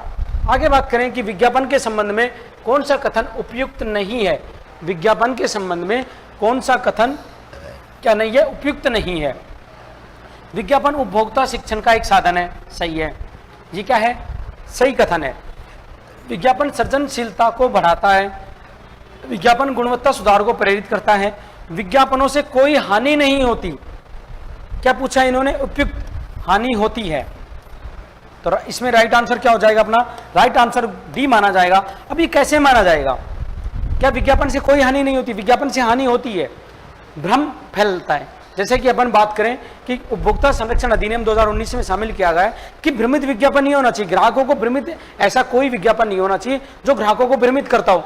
और यदि भ्रमित करता है तो उपभोक्ता क्या कर सकता है? उसके प्रति वाद दायर कर सकता है, या उसका जो ब्रांड इन्वेस्टर है, एक तो प्रायोजक के प्रति और दूसरा ब्रांड के प्रति, दोनों के प्रति क्या कर सकता है? वो वाद दायर कर सकता है। तो विज्ञापनों से हानि होती है। निम्न में से किस विज्ञापन माध्यम की पहुंच सकते हैं? निम्न में से किस विज्ञापन माध्यम की पहुंच सबसे सीमित होती है? ऐसा कौन सा विज्ञापन का माध्यम है जिसकी पहुंच सबसे सीमित होती है? भाई समाचार पत्र सबसे बड़ा है, सबसे बड़ा माध्यम है, सबसे बड़ा माध्यम माना जाता है। पोस्टर भी ठीक है, ये भी माना जाता है, पोस्टर, होर्डिंग, और ये भी किसको सामाजिक रूप से होते हैं। लेकिन जो खिड़की प्रदर्शन है, खिड़की प्रदर्शन, जैसे कि एक दुकान में यदि अपन बात है, एक दुकान के बाहर लगा दिया जाए, यानी कि अपन बात करें उसके काउंटर को, काउंटर या बताएं सजावट की बात की जाए, उसके काउंटर को सजा दिया जाए, तो वो उसको क्या माना जाएगा? इन चारों ऑप्शनों में से, अपने पास 4 ऑप्शन है, चारों ऑप्शन में से सबसे सीमित विज्ञापन माना जाएगा। यदि उसके काउंटर पे उसने कोई ऐसा उत्पाद का क्या किया है, उसने विज्ञापन किया है, वो दिखाना चाहता है कि मेरे पास ये विज्ञापन है। अब एक तो होर्डिंग लगाए, पोस्टर लगाए, एक समाचार पत्र के माध्यम से दिया जाए, तो यहाँ सबसे जो माध्यम है, सीमित माध्यम है खिड़की प्रदर्शन। आपको अपने कार्यालय में वर्ष भर के उपयोग हेतु लगभग 45,000 रुपए की स्टेशनरी क्रय की।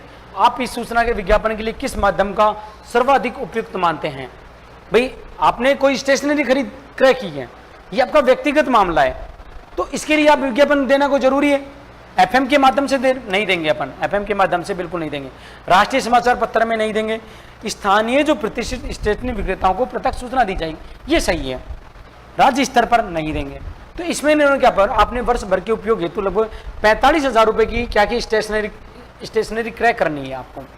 आपको देखो आपको कोई वस्तु क्रय करनी है, वर्ष भर के लिए स्टेशनरी क्रय करनी है, आप इसके लिए क्या करेंगे? 45,000 के लिए आपका विज्ञापन, ऐसा विज्ञापन दिया जाएगा जो समाचार पत्र में विज्ञापित किया जाए, पूरे देश में बताया जाए कि मैं 45,000 की स्टेशनरी खरीदना चाहता हूं।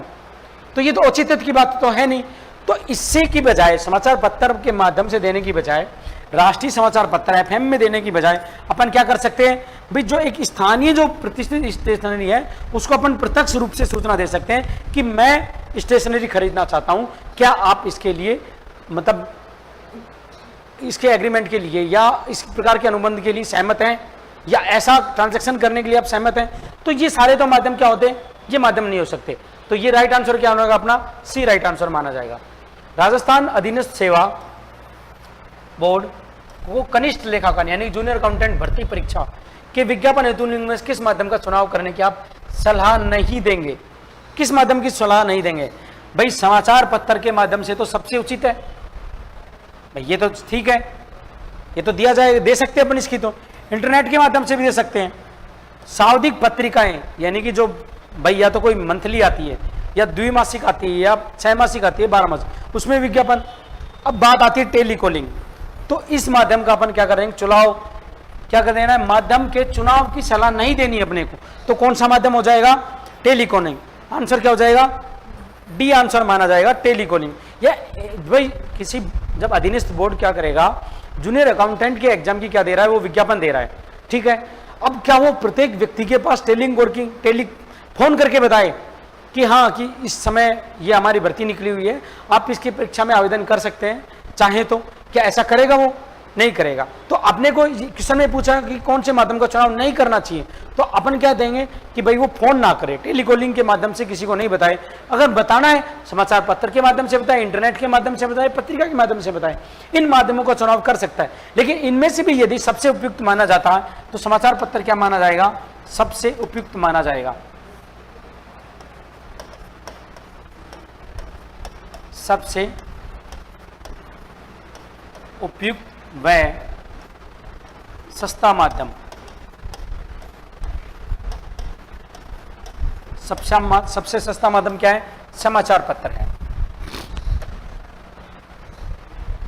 नेक्स्ट क्वेश्चन, इसमें आंसर क्या हो जाएगा अपना? इसमें जो आंसर हो जाएगा अपना, आंसर हो जाएगा डी, टेलीकॉलिंग के द्वारा। अगला यदि बात करें कि मारुति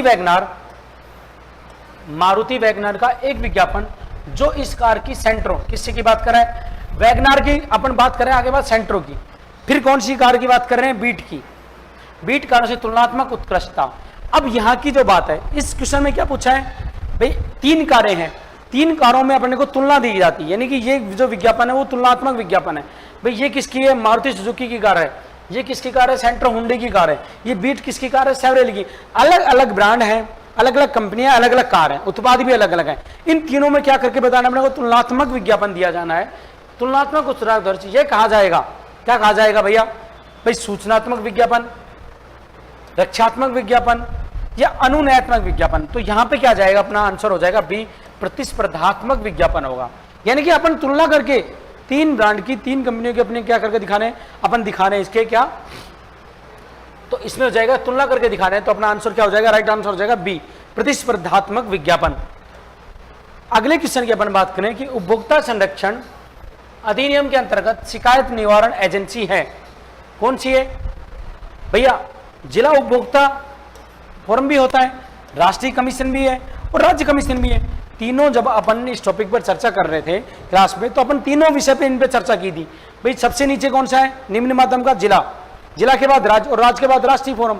यहां जाकर क्या कर सकता है, एक उपभोक्ता अपनी शिकायत या वाद दायर करा सकता है यदि आपके साथ अनुचित व्यवहार किया गया है, या आप किसी भी उत्पाद के दोष से यदि क्या है ग्रसित हैं, तो अपन क्या कर सकते हैं, यहां पर शिकायत दर्ज करा सकते हैं। अगले क्वेश्चन की बात करें अपन, वर्ष 1962 में उपभोक्ता अधिकारों की व्याख्या विस्तृत रूप से किसने की थी। अपने बात की थी अपन ने कि 15 मार्च 1962, क्या नाम था, John F Kennedy, John F Kennedy. कहां की थी इन्होंने क्या किया था, जो उपभोक्ता के अधिकार थे उनके लिए लड़ाई लड़ी थी, और लड़ाई लड़ने के बाद 15 मार्च 1962 को इन्होंने क्या किया कि अधिकारों का 6 अधिकार दिए इन्होंने उपभोक्ता संघ। कौन थे ये, अमेरिका के राष्ट्रपति थे। 15 मार्च को उन्होंने 1962 में किया था, इसलिए यहां पे 15 मार्च को क्या मनाया जाता है, विश्व उपभोक्ता दिवस के रूप में मनाते हैं अपन, विश्व उपभोक्ता दिवस के रूप में मनाया जाता है उपभोक्ता दिवस। लेकिन यदि भारत के परिप्रेक्ष्य में बात करें तो ये जो काम थे, जो अधिकारों को जो पालना की गई, वो थी कितनी, 24 दिसंबर की बात है। कब हुआ उपभोक्ता संरक्षण अधिनियम, अभी जो बात आती है वो अपने पास है कि 20 जुलाई 2020 से अपने क्या लागू है, नया जो संरक्षण अधिनियम है उसको लागू कर दिया गया है। अपन बात किसकी कर रहे हैं कि भारत के भूतपूर्व प्रधानमंत्री श्रीमती इंदिरा गांधी नहीं किया, 1962 की बात कर रहे हैं। भारत के भूतपूर्व राष्ट्रपति राजेंद्र प्रसाद ने नहीं किया। अमेरिका के भूतपूर्व राष्ट्रपति मिस्टर जॉन एफ कैनेडी ने बिल्कुल किया। तो राइट आंसर क्या हो जाएगा अपना, राइट आंसर हो जाएगा सी ऑप्शन हो जाएगा कि 1962 में उपभोक्ता के अधिकारों की जो व्याख्या की थी, विस्तृत व्याख्या के रूप में किसने की, जॉन एफ कैनेडी ने की थी। आपको याद रखना है कि 15 मार्च को अपने विश्व उपभोक्ता के दिवस में मनाते हैं और 24 दिसंबर को अपन किसके रूप में मनाते हैं, अपन भारत में, यानी कि राष्ट्रीय उपभोक्ता दिवस के रूप में मनाया जाता है।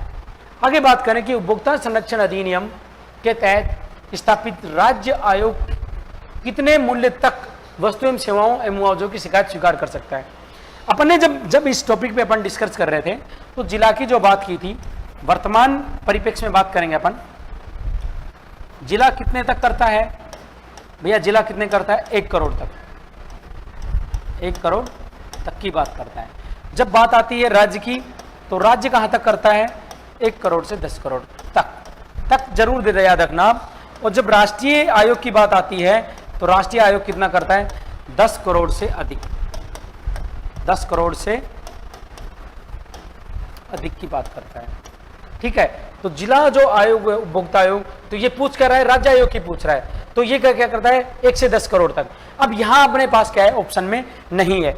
तो ये जो पहले की जो चीजें हैं, ऑप्शन में क्या दिया है इन्होंने, जो पिछला जो अपने पास उपभोक्ता संरक्षण अधिनियम 2019 से पहले जो था उसकी बातें कर रहे हैं, तो उसमें अपन क्या करेंगे, यहाँ पे कर देंगे आंसर। तो अपना या राइट मान लो सी, लेकिन यहाँ करेंगे अपन कितना कर सकते हैं, ऑप्शन में करोगे आप, लिख लीजिएगा 1 करोड़ से 10 करोड़ तक, ऑप्शन में लिख दो। राइट आंसर अपना क्या हो जाएगा, सी हो जाएगा। लेकिन यहाँ पे लिखा भी गया है कि अधिनियम 2019 में यह सीमा 1 करोड़ से कितनी कर दी गई है, 10 करोड़ तक कर दी गई है। केंद्रीय उपभोक्ता संरक्षण परिषद क्या पूछ रहा है कि केंद्रीय उपभोक्ता संरक्षण परिषद का कार्यकाल कितना हो। देखो, चाहे तो केंद्रीय उपभोक्ता हो या केंद्रीय उपभोक्ता संरक्षण परिषद हो या जिला उपभोक्ता संरक्षण परिषद, जैसे जो काउंसिल की बात आती है, तो इन जो काउंसिल में जो मेंबर होते हैं और मेंबर के साथ में जो इसका कार्यकाल होता है वो कितने वर्ष का होगा, ये स्पष्ट मैंने बताया था कि ये जो क्या होंगे, इस जो परीक्षण होगी, जो क्या होगी, जो परिषद होगी, संरक्षण परिषद होगी, काउंसिल का जो कार्यकाल होता है वो कितना होता है, 3 साल का होता है। तीनों का, केंद्रीय, राज्य और जिला, तीनों का कितना माना जाता है, 3 वर्ष का माना जाता है। तो राइट आंसर अपना हो जाएगा बी।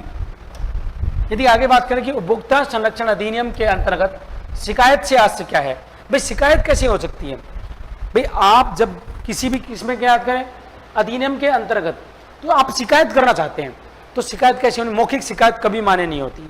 ये तो आपको मैं बता दूं कि आप कहीं भी जाएं और शिकायत करनी है आपको, क्या कभी आपने देखा है कि कोई मौखिक रूप से आपने शिकायत की? वो स्कूलों में करते थे अपन। जब कोई भी ऐसी समस्या आती है जो अपने जीवन में, यानी सामाजिक जीवन में हो या पारिवारिक जीवन में, राजनीतिक जीवन में, कैसे भी या प्रशासनिक कैसे भी रूप में अपन क्या देते हैं, शिकायत लिखित में देते हैं।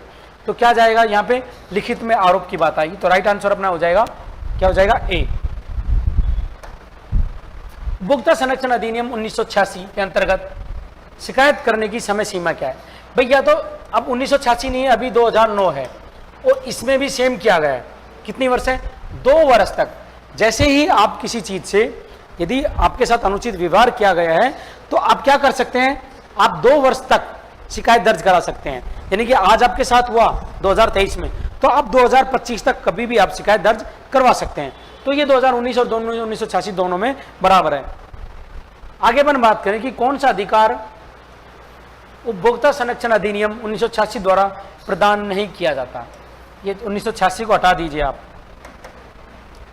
सिर्फ आपको जो करना है 2019 लिख दीजिए, यहाँ पे प्रदान नहीं किया गया है। भाई सुरक्षा का अधिकार हमें प्रदान है।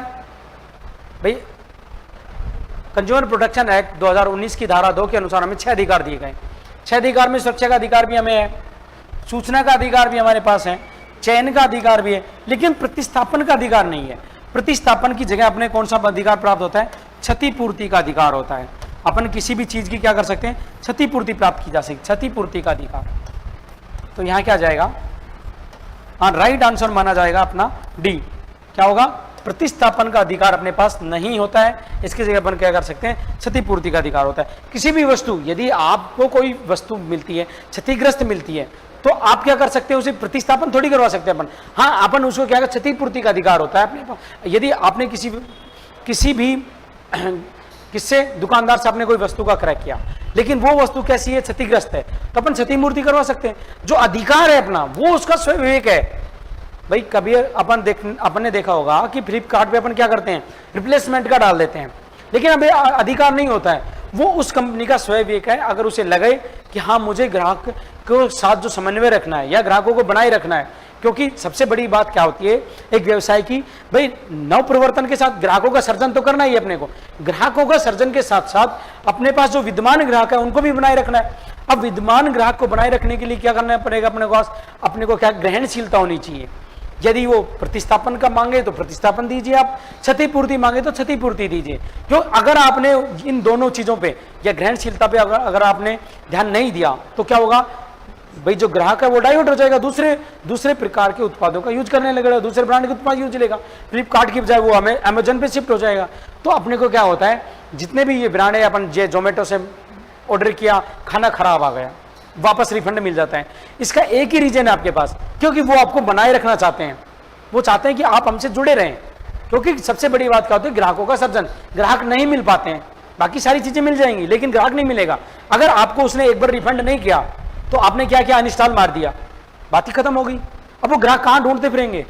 तो इसलिए क्या करते हैं, और इतनी बड़ी कंपनियों को 100-150 रुपए से कोई फर्क नहीं पड़ता है, इसलिए अपन क्या करते हैं, वो 2 चीजें ऑप्शन में देते हैं अपने, प्रतिस्थापन भी और क्षतिपूर्ति भी। लेकिन जब आती है कंपनी एक्ट की, तो कंपनी एक्ट 2019 में कहां जो अधिकार दिए गए हैं, कंज्यूमर प्रोटेक्शन एक्ट की 2019 की बात करें अपन, तो वहां की धारा 2 में, अंडर सेक्शन 2 में कितने अधिकार दिए गए अपने को, 6 अधिकार दिए गए। और 6 अधिकारों में से 3 अधिकार शामिल है, 3 अधिकार, लेकिन ये अधिकार जो प्रतिस्थापन का अधिकार, ये अपने पास नहीं है।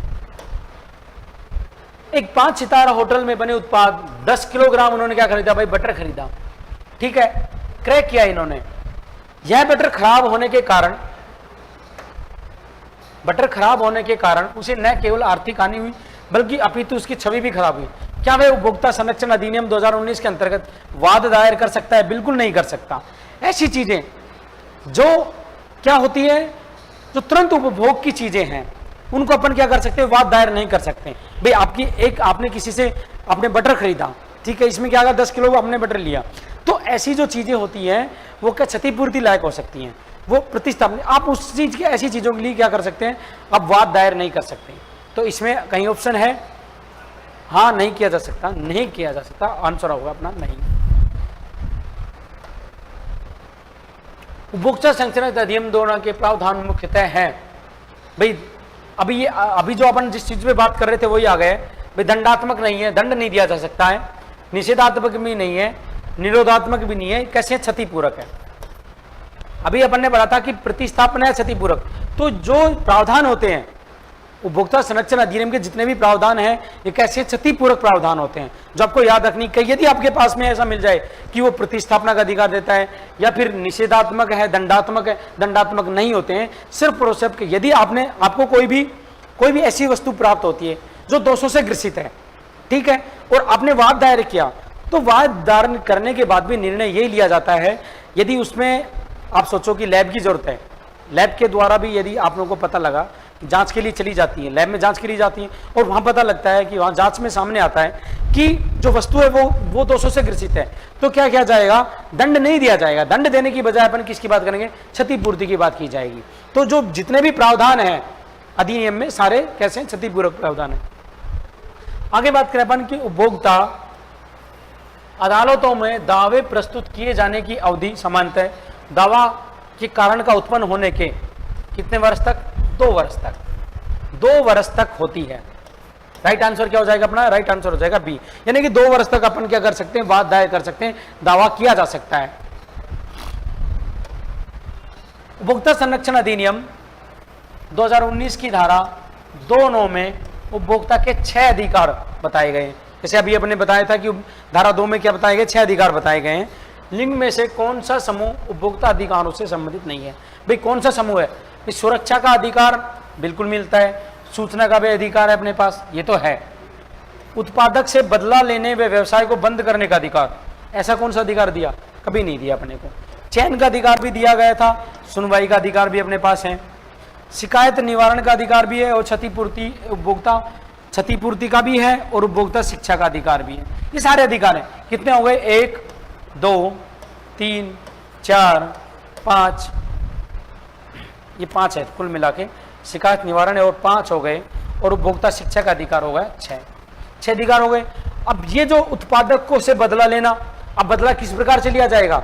ऐसा कहीं है कि आप उत्पादक से बदला ले सकते हैं और व्यवसाय को बंद भी करा सकते हैं? ऐसा कहीं नहीं है। तो आंसर क्या हो जाएगा अपना? राइट आंसर हो जाएगा ऑप्शन बी। इन्होंने क्या पूछा था कि कौन सा अधिकारों का जो समूह है वो नहीं है, अधिकारों की काउंट में नहीं है, तो राइट आंसर अपना बी हो जाएगा। अगला क्वेश्चन देखते हैं अपन कि कौन सा कानून उपभोक्ता को सुरक्षा प्रदान करने में महत्वपूर्ण नहीं है। मतलब कौन सा ऐसा कानून है जो उपभोक्ता को क्या करता है, सुरक्षा प्रदान नहीं करता है। वस्तु विक्रय अधिनियम आपने पढ़ा था कि सुरक्षा प्रदान करता है भैया। भारतीय मानक ब्यूरो अधिनियम भी करता है। सेबी अधिनियम कब से करने लगे आप? राइट आंसर हो जाएगा अपना सी। सेबी अधिनियम कभी भी अपने को क्या करता है, सुरक्षा प्रदान नहीं करता है।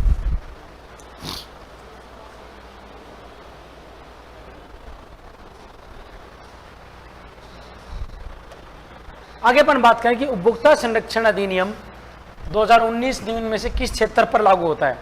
किस क्षेत्र पर होता है भाई? सरकारी क्षेत्र, निजी क्षेत्र, उपरोक्त सभी पे लागू होता है। जितने भी क्षेत्र हैं, सरकारी क्षेत्र, यदि आपने कोई भी ऐसी वस्तु या सेवा का क्रय किया जाए तो सरकारी विभाग से किया हो तो भी आप क्या माना जाएगा? यदि आप में उस वस्तु में या सेवा में दोष पाया जाता है तो आप वाद दायर कर सकते हैं। निजी क्षेत्र से भी यदि आपने वस्तु कोई भी क्रय की है या फिर सहकारी क्षेत्र से भी लिया है तो राइट आंसर अपना हो जाएगा डी। राज्य उपभोक्ता आयोग के निर्णय के विरुद्ध अपील सही स्थान पर की जाती है। अब क्या बात है यहाँ पे, राज्य उपभोक्ता, अपन ने सारी चीजें पढ़ी है कि भाई जिला फोरम,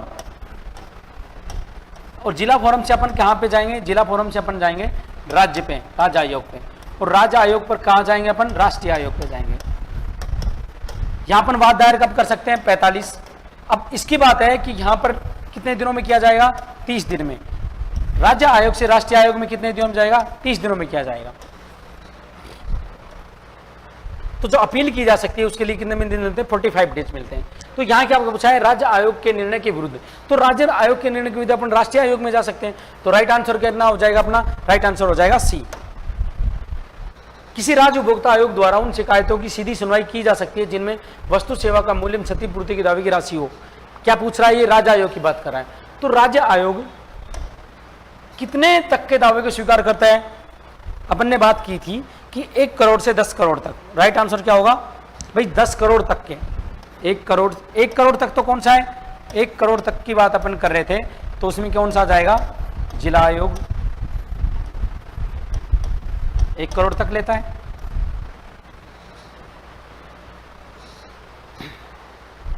जब बात आती है 1 करोड़ तक की बात है, जब आती है 10 करोड़ तक की बात आती है, 10 करोड़ तक कौन लेता है, 10 तक राज्य आयोग, राज्य आयोग। अब 10 करोड़ से अधिक, 10 करोड़ से अधिक की जो बात आती है वो कौन लेता है, राष्ट्रीय आयोग की बात आती है, राष्ट्रीय आयोग। राष्ट्रीय आयोग कहां तक ले रहा है, 10 करोड़ से अधिक। तो ये सारी चीजें अपने पास क्या हो जाएगा, राइट आंसर। इस हिसाब से राइट आंसर माना जाएगा अपना 1 करोड़ से 10 करोड़ तक राज्य आयोग की बात होती है। जो इतनी बड़ी लाइन लंबी पे जाने की नहीं है। आप ऑप्शन देखिए एक बार, ऑप्शन को कैप्चर। क्वेश्चन में क्या पूछ रहा है, इसने सीधा पूछा है भैया राज्य आयोग द्वारा शिकायत की सीधी सुनवाई की जा सकती है। तो अपने को क्या ऑप्शन देखने, पहले ऑप्शन पे क्लिक कीजिए आप, 1 करोड़ से 10 करोड़ तक। अगला क्वेश्चन अपना, उपभोक्ता आयोग में शिकायत कौन प्रस्तुत कर सकता है।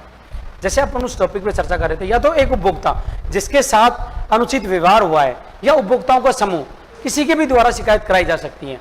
तो यहां बात आती है, एक मृत उपभोक्ता का विधि उत्तराधिकारी करा सकता है, कोई भी उपभोक्ता भी करा सकता है, और सरकार भी शिकायत दर्ज करा सकती है। राइट आंसर क्या हो जाएगा, राइट आंसर हो जाएगा उपयुक्त सभी। आंसर होगा ऑप्शन डी। राइट आंसर क्या हो जाएगा अपना, ऑप्शन डी। भाई कोई भी उपभोक्ता करा सकता है, उपभोक्ताओं का समूह भी करा सकता है, या उसका उत्तराधिकारी है, जो मृत हो गया उपभोक्ता उसका उत्तराधिकारी है, वो भी शिकायत दर्ज करा सकता है, और सरकार भी शिकायत दर्ज करा सकती है। तो राइट आंसर अपना होगा डी। आगे अपन बात करें कि जिला उपभोक्ता आयोग के अध्यक्ष को इस स्तर का होना चाहिए। किस स्तर का होना चाहिए भाई, जिला न्यायाधीश स्तर का होना चाहिए। भाई उच्च कोर्ट का न्यायाधीश कौन हो सकता है, उच्च न्यायालय का। उच्च न्यायालय का कौन होगा, राज्य आयोग की बात कर रहा है यहाँ पे, राज्य आयोग की बात करें। मुंसिफ न्यायाधीश ये कौन सा होता है, ये भी जिले की बात है, लेकिन जिला न्यायाधीश माना जाएगा इसमें। इसमें क्या जाएगा, जिला न्यायाधीश स्तर का होना चाहिए। आगे अपन बात करें कि जिला उपभोक्ता संरक्षण मंच के अध्यक्ष और सदस्यों की नियुक्ति कौन करता है, जिला की बात करता है। तो जिला में कौन करता है भाई, जिला में क्या करेगा भाई, राज्य में जब ये राज्य की बात आ गई, राष्ट्रीय में कौन करता है, केंद्र सरकार के द्वारा की जाती है। लेकिन राज्य में जब अपन बात करते हैं राज्य आयोग की या फिर जिला आयोग की, तो जिला आयोग और राज्य आयोग दोनों में कौन करते हैं, राज्य सरकार के द्वारा की जाती है। तो राइट आंसर अपना होगा सी, राइट आंसर माना जाएगा। आगे अपन बात करेंगे जिला उपभोक्ता आयोग के निर्णय, जिला उपभोक्ता आयोग के निर्णय के असंतुष्ट होने पर व्यक्ति किस अवधि में राज्य आयोग से अपील प्रस्तुत कर सकता है। 45 दिन में कर सकता है। कितने दिन में कर सकता है, 45 दिन में। अभी अपन ने पढ़ा था 45, 30 और 30। ये कैसा होता है, यानी जिला से अपन किस में जाएं, यदि जिला आयोग से आप संतुष्ट हो तो किस में, राज्य आयोग में जाना है 30 दिन। आपने राज्य आयोग से संतुष्ट हैं और आपको राष्ट्रीय आयोग में जाना है 30 दिन। राष्ट्रीय आयोग से भी यदि अपन असंतुष्ट हैं और आपने को सुप्रीम कोर्ट में जाना है तो सुप्रीम कोर्ट के लिए भी 30 दिन अपील का समय आपको मिलता है। यानी कि अपन ये याद रखनी है 45, 30 और 30, ये रेशो याद रखना है आपको। इस रेशो के आधार पर सारी जो अपील है वो शामिल होती है। भाई अपन क्या करेंगे, यदि आपने को जिला से कहाँ पे जाना है, जिला मंच का कोई निर्णय है और जिला मंच के निर्णय के विरुद्ध अपने को जा रहा है राज्य आयोग में जाना है, तो वहां अपने को कितने दिन मिलेंगे, 45 दिन मिलेंगे। ठीक है। अब जब बात आती है राज्य आयोग से, राज्य आयोग की बात अपन कर रहे हैं, राज्य आयोग के निर्णय के विरुद्ध अपने को कहाँ जाना है, राष्ट्रीय आयोग में जाना है। यदि राष्ट्रीय आयोग में तो वहाँ अपने को दिन मिलते हैं कितने, 30 डेज, 30 दिन मिलते हैं। यहाँ भी मिल रहे हैं 45 दिन। और जब राष्ट्रीय आयोग के निर्णय से भी आप असंतुष्ट हैं, राष्ट्रीय आयोग के निर्णय के विरुद्ध भी आप असंतुष्ट हैं, तो आपको कहाँ जाना है, सुप्रीम कोर्ट में जाना है। तो सुप्रीम कोर्ट में जाने के लिए भी अपील के दिन मिलते हैं आपको 30 दिन। तो ये 45, 30 और 30 तीनों चीजों को अपने को याद रखना है। राष्ट्रीय उपभोक्ता दिवस कब मनाया जाता है? अभी मैंने बताया था कि 15 मार्च को मनाया जाता है। 15 मार्च को क्या मनाया जाता है, विश्व उपभोक्ता दिवस। अब क्यों मनाया जाता है, क्योंकि 15 मार्च 1962 को जॉन एफ कैनेडी ने अमेरिका में जो 6 अधिकार अपने को आज प्राप्त हैं, उनकी जो विस्तृत जो व्याख्या की थी, कहाँ की थी, अमेरिका में जॉन एफ कैनेडी ने। कब की थी, 15 मार्च 1962 को। ये जब बात आती है कि अपने पास राष्ट्रीय दिवस, उपभोक्ता दिवस कब मनाया जाता है, 24 दिसंबर को मनाया जाता है। 24 दिसंबर 1986 को अपने यहाँ पे हुआ था।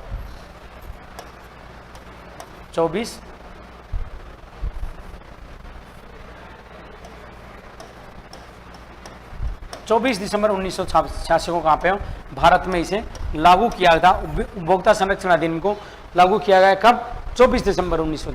तो इसीलिए अपन क्या करते हैं, यहाँ पे राष्ट्रीय उपभोक्ता दिवस के रूप में मनाते हैं। राष्ट्रीय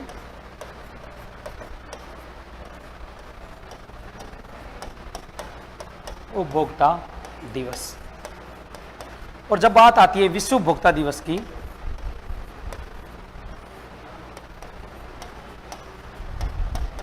तो विश्व उपभोक्ता दिवस मनाया जाता है 15 मार्च को।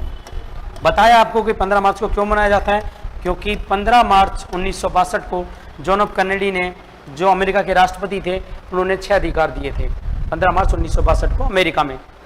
जो आपको याद रखने की बात हो सकता है, कभी कभी ये 2-3 ऐसे क्वेश्चन है जो आपसे पूछे जाते हैं, 24 दिसंबर वाला, 15 मार्च वाला, या फिर किसने दिए थे अधिकार अपने को, या अधिकारों के लिए सबसे ज्यादा लड़ाई किसने की थी। जब अपन टॉपिक कर रहे थे, किसने, सी राजगोपालाचारी ने अपने राष्ट्रीय उपभोक्ता जो अधिकारों के लिए लड़ाई लड़ी थी, कहां पे, भारत की बात कर रहे हैं अपन। जिला उपभोक्ता आयोग में न्यूनतम सदस्य कितने होते हैं भाई? जिला उपभोक्ता न्यायालय में कितने की बात कर रहा है ये, अपन बात करें सबसे पहले यहाँ तो राइट आंसर क्या होगा, 3 हो जाएगा। लेकिन अपन करें राष्ट्रीय आयोग में, राष्ट्रीय जो आयोग है, कितने मेंबर होते हैं राष्ट्रीय आयोग में? मेंबर होते हैं 4। अब इन 4 में से एक महिला का होना आवश्यक है, एक महिला आवश्यक होगी, ठीक है। उसके बाद बात आती है किसकी, राज्य आयोग की। राज्य आयोग में क्या होगा, राज्य आयोग में भी कितने मेंबर होंगे, 4 मेंबर होंगे। इसमें भी एक महिला का होना आवश्यक है, एक महिला आवश्यक है। और जब बात आती है जिला आयोग की, तो जिला आयोग में कितने सदस्य होते हैं? जिला आयोग में 3 सदस्य होते हैं। यहां भी एक महिला का होना आवश्यक है, एक महिला का होना आवश्यक है। तो ये जो तीनों बातें हैं भी, राष्ट्रीय आयोग में 4 हैं, राज्य आयोग में भी 4 हैं, लेकिन जो जिला आयोग है, जिला आयोग में कितने सदस्य रहेंगे, न्यूनतम कितने सदस्य होंगे, न्यूनतम 3 सदस्य होंगे। तो तीनों में 4-4-3 क्या रेशो हो गया, राष्ट्रीय, राज्य और जिला का 4-4-3 है। और इन सब में क्या होगा, एक महिला का होना आवश्यक रहेगा। तो राइट आंसर अपना होगा ए। आगे अपन बात करें कि जिला उपभोक्ता मंच अधिकतम इस राशि तक के दावों को संबंधित शिकायतों की सुनवाई करने में सक्षम है। कितने तक की, 1 करोड़ तक की। तो राइट आंसर क्या होगा, डी। अपन ने अब कितनी बार इस चीज पे अपन चर्चा कर चुके हैं, इसी सेशन में अपन काफी बार इस पर चर्चा कर चुके हैं, कितनी कितनी समय सीमा है। तो जिला आयोग की कितनी थी, अधिकतम कितनी राशि तक की सुनवाई करेगा, 1 करोड़ तक की। राज्य आयोग 1 करोड़ से 10 करोड़ तक की करेगा, और जो राष्ट्रीय आयोग है वो 10 करोड़ से अधिक तक के दावों की सुनवाई करेगा। आगे अपन बात करें कि जिला उपभोक्ता आयोग में किस प्रकरण में पैरवी करने हेतु, भाई अपन किसकी बात करें, जिला उपभोक्ता आयोग की आवश्यक न्यूनतम योग्यता क्या रखी गई है। भाई आपको क्या करना है, वाद दायर करना है। वाद दायर करने के बाद क्या किसकी बात आई है कि पैरवी करनी है। अब जब जो उपभोक्ता ग्रसित है वो खुद के अधिकारों की पैरवी भी करेगा। अब पैरवी करेगा तो उसके लिए योग्यता क्या रखी गई है, भाई विधि स्नातक नहीं, कोई जरूरी नहीं है विद्याशाल, उपभोक्ता मामलों का डिप्लोमा ऐसा कुछ नहीं है, 10 वर्ष अनुभव भी जरूरी नहीं है, कोई नहीं, ये सही है। ऐसी किसी भी योग्यता को अनिवार्य नहीं किया गया है कि वाद दायर करने के बाद यदि आप अपने अधिकारों की पैरवी करना चाहते हैं, यानी उपभोक्ता मंच, जितने भी उपभोक्ता मंच हैं चाहे वो जिला उपभोक्ता मंच हो, राज्य उपभोक्ता मंच हो या राष्ट्रीय उपभोक्ता मंच हो। इन तीनों पे यदि आपको अपने अधिकारों के लिए लड़ना है तो किसी प्रकार के किसी वकील की जरूरत नहीं होती है। इसकी तरफ से आपको सरकार खुद व्यवस्था उपलब्ध कराती है। किसी योग्यता की आवश्यकता नहीं होती, ना किसी अनुभव की आवश्यकता होती है, ना किसी डिप्लोमे की आवश्यकता होती है। तो अपना जो राइट आंसर क्या हो जाएगा? राइट आंसर हो जाएगा डी।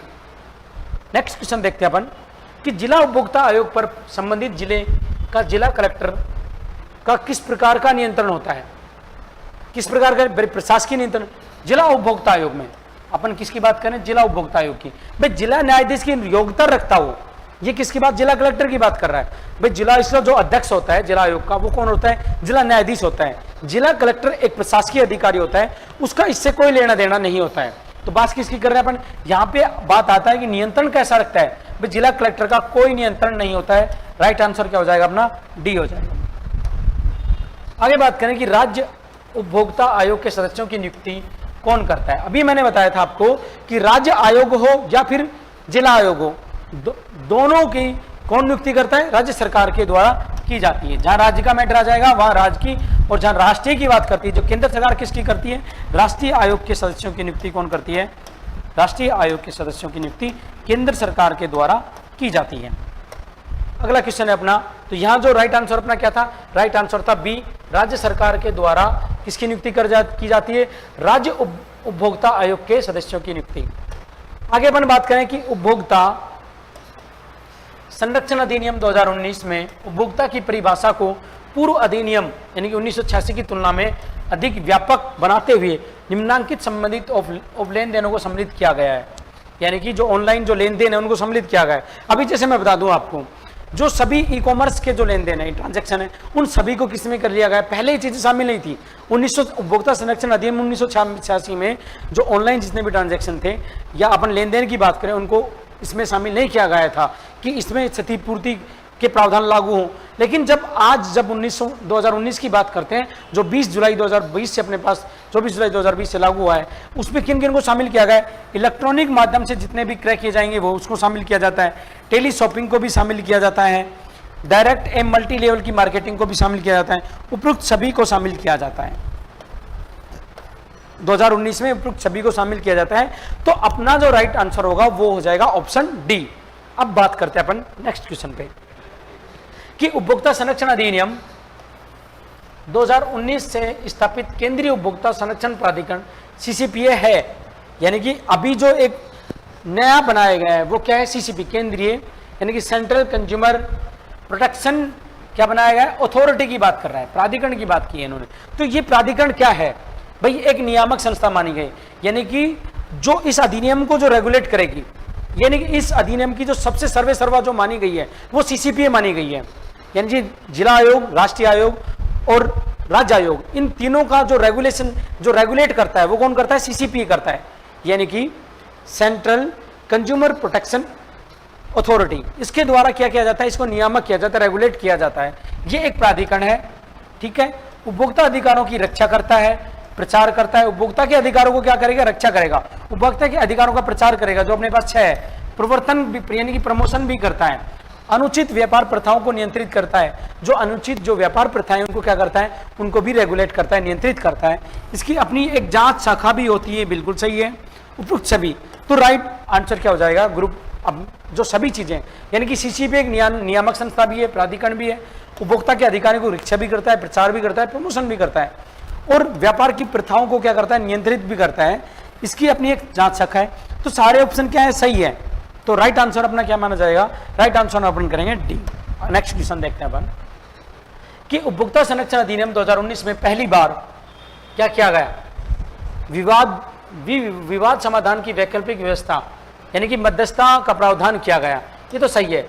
अभी जब 2019 जब लागू हुआ है उसमें क्या किया गया कि तीसरे पक्षकार यानी कि एक ऐसा पक्षकार बना जो मध्यस्थता कर सके, किसके बीच? उपभोक्ता के बीच और जो विक्रेता है या फिर उत्पादक है उसके बीच क्या कर सके? एक मध्यस्थता का काम कर सके। तो एक मीडिएटर का काम का प्रावधान इन्होंने 2019 का जो अधिनियम है उसमें ये प्रावधान किया, प्रोविजन को ऐड कर दिया गया है। किसके? मीडिएटेशन के। उत्पाद दायित्व की अवधारणा प्रस्तुत की गई, बिल्कुल सही है। ब्रांड एंडोर्समेंट करने वाली हस्तियों का दायित्व तय किया गया। सबको क्या? जो ब्रांड एंडोर्समेंट करते हैं यानी कि जो विज्ञापन कर रहा है जैसे कि अपन बात करें कि किसी भी चीज का, जैसे अमिताभ बच्चन कर रहा है, जैसे विराट कोहली किसी का विज्ञापन कर रहा है, तो उन पे भी बात दायर किया जा सकता है, उनको भी शामिल किया गया है किसमें, दायित्व में, उनका भी दायित्व है। तो जो बात करें अपन, इसका राइट आंसर क्या होगा, तीनों ऑप्शन सही है, तो राइट आंसर क्या हो जाएगा अपना, डी राइट आंसर हो जाएगा। अगला क्वेश्चन देखते हैं अपन। उपभोक्ता संरक्षण अधिनियम 1986 के अंतर्गत जिला स्तर पर स्थापित उपभोक्ता संरक्षण मंच का स्थान अब किसने लिया है? क्या बोल रहा है ये कि उपभोक्ता संरक्षण 1986 में जो चीजें थी जिला स्तर पर, अब क्या करें, उपभोक्ता संरक्षण अधिनियम 2019 में मंच का स्थान, क्योंकि वहां अपन किसकी बात कर रहे थे, जिला उपभोक्ता मंच की बात करते थे, यानी कि 1986 में जो लिखी जाती थी उनको अपन ऐसे लिखते थे, जो अभी आयोग हैं जिला उपभोक्ता मंच, क्या लिखा जाता, जिला उपभोक्ता मंच, राज्य उपभोक्ता मंच और राष्ट्रीय उपभोक्ता मंच। लेकिन जब आती है 2019 की बात करते हैं अपन, तो 2019 में इनको क्या बना दिया गया, काउंसिल बना दिया गया, यानी कि जिला उपभोक्ता संरक्षण आयोग। तो इसका स्थान किसने ले लिया है, आयोग ने ले लिया, इसका स्थान किसने ले लिया भैया, आयोग ने। जिला आयोग के द्वारा जिला मंच का जो स्थान ले लिया गया, जिला उपभोक्ता संरक्षण आयोग के द्वारा ले लिया गया है। तो इसमें जो राइट आंसर की बात आएगी, राइट आंसर अपना माना जाएगा ए। नेक्स्ट क्वेश्चन देखते हैं अपन कि उपभोक्ताओं की समस्या के संबंध निवारण, यानी कि टाइम बाउंडिंग की बात करता है के लिए उपभोक्ता संरक्षण अधिनियम 2009 में व्यवस्था क्या की गई है। 2019 में उपभोक्ताओं की समस्या के समयबद्ध निवारण के लिए कि जिला आयोग विरोधी पक्ष को क्या करेगा, 3 माह में, यानी कि 90 दिन की बात कर रहा है, 90 दिन में प्रकरण को निर्णित करने का, यानी कि निर्णय देने का प्रयास करेगा, निर्णय देने का प्रयास करेगा, निर्णय देने का प्रयास करेगा, निर्णय देने का प्रयास करेगा। जब परिवाद की वस्तु का, यदि जब लैब टेस्ट होना हो, जब किसकी बात हो, जब जांच की बात आती है, जब जांच की बात आ जाएगी तो जिला आयोग कितने महीने में करेगा, 5 माह में करेगा। कितने महीने, जब बात अपन किसकी कर रहे थे, 90 दिन की, अब 90 दिन में अपन 60 दिन और जोड़ देते हैं, कितने दिन हो गए टोटल, 150 दिन, ठीक है। अब इसमें 150 दिन में वो उसको क्या करेगा, जांच का निर्णय कर सकता है 150 दिनों में। राज्य आयोग राष्ट्रीय आयोग के समक्ष प्रस्तुत सभी अपीलों को स्वीकार करने से 90 दिन की अवधि में अंतिम निस्तारण के लिए सभी प्रयास किए जाएंगे। और उपरोक्त सभी सही हैं, क्योंकि जैसे ही आपने अनुवाद दायर किया उसके 90 दिन में क्या किया जाता है, 3 माह की बात आती है, 3 महीने में क्या करेगा, वो जांच का निर्णय देने का प्रयास किया जाता है। और यदि बात जब किसकी हो, जांच की हो, प्रयोगशाला जांच की बात आती है, लेकिन लैब टेस्ट की बात आती है, अपन लिख सकते हैं यहाँ प्रयोगशाला जांच। तो प्रयोगशाला जांच में कितना समय लग सकता है, 150 दिन लग सकते हैं। लेकिन उसके बाद यदि अपन बात करें, राज्य आयोग राष्ट्रीय आयोग के समक्ष प्रस्तुत सभी अपीलों को स्वीकार करने, यदि आपने क्या किया, जो राज्य आयोग में जो अपील थी उसको राष्ट्रीय आयोग के समक्ष किया, तो राष्ट्रीय आयोग भी क्या करेगा, 90 दिन में उसको संशोधित करने का, यानी कि निर्णय देने का क्या करेगा, प्रयास करेगा। तो राइट आंसर अपना हो जाएगा डी, हो जाएगा डी, क्या होगा अपना राइट आंसर माना जाएगा।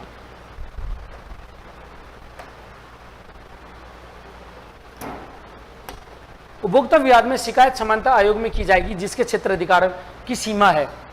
उपभोक्ता विवाद में शिकायत समानता उस आयोग में की जाएगी जिसके क्षेत्र अधिकार की सीमा में है, यानी कि क्या पूछ रहा है, क्षेत्र अधिकार की बात। लेकिन अभी जो बात आती है 2019 में संशोधन कर दिया गया है कि जरूरी नहीं है कि जहां आपके साथ अनुचित व्यवहार हो वहीं उसी स्थान पर आपको वाद दायर करना पड़े। आप कहीं भी जाके क्या कर सकते हैं, या जहां पे आप रहते हैं या जहां पे आपके साथ क्या वाद विवाद हुआ है, अनुचित व्यवहार, वहीं अपन शिकायत दर्ज करा सकते हैं।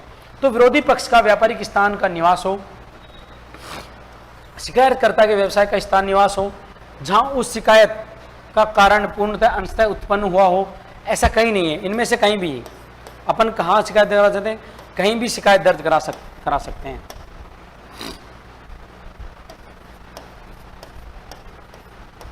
कहीं भी शिकायत दर्ज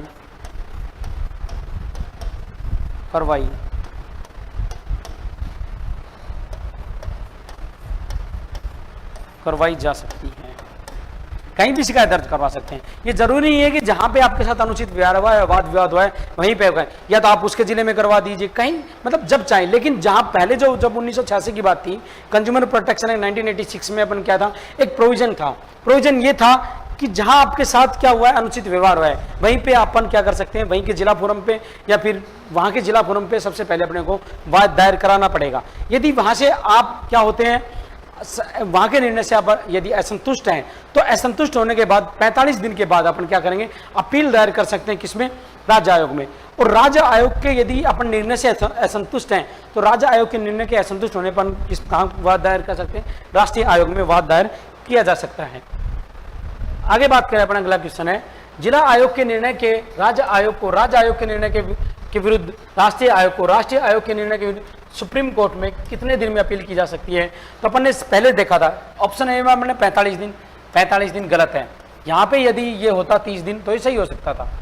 यहाँ पर बात करें 30 दिन गलत है, 60 दिन गलत है, ये 45 दिन 30 दिन। तो राइट आंसर अपना हो जाएगा बी।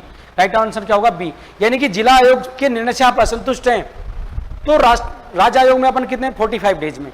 यदि आप स्टेट कमीशन से यदि डिसीजन से आप क्या हैं असंतुष्ट हैं, तो अपन नेशनल जो कमीशन है उसमें कहाँ कब जा सकते हैं? 30 डेज में जा सकते हैं। और नेशनल कमीशन के भी निर्णय से अपन को सुप्रीम कोर्ट में जाना है, तो वहाँ भी अपन को रिव्यू का जो टाइम मिलता है वो कितना मिलता है? 30 डेज। तो राइट आंसर क्या होगा? 45, 30 और 30। ये जो रेशियो इसको याद रखना आप। और इसी के साथ अपने जो आज की जो महामैराथन का क्या होता है, समापन होता है।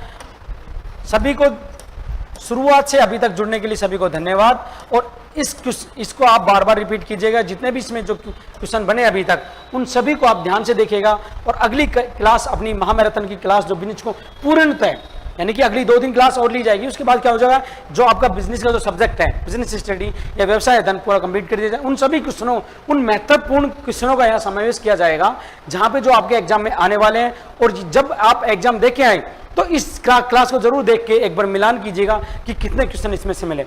और इस क्लास को लाइक करें, सब्सक्राइब करें और शेयर करें। क्लास में बने रहने के लिए धन्यवाद। अगली मुलाकात फिर अपन जल्द ही करते हैं।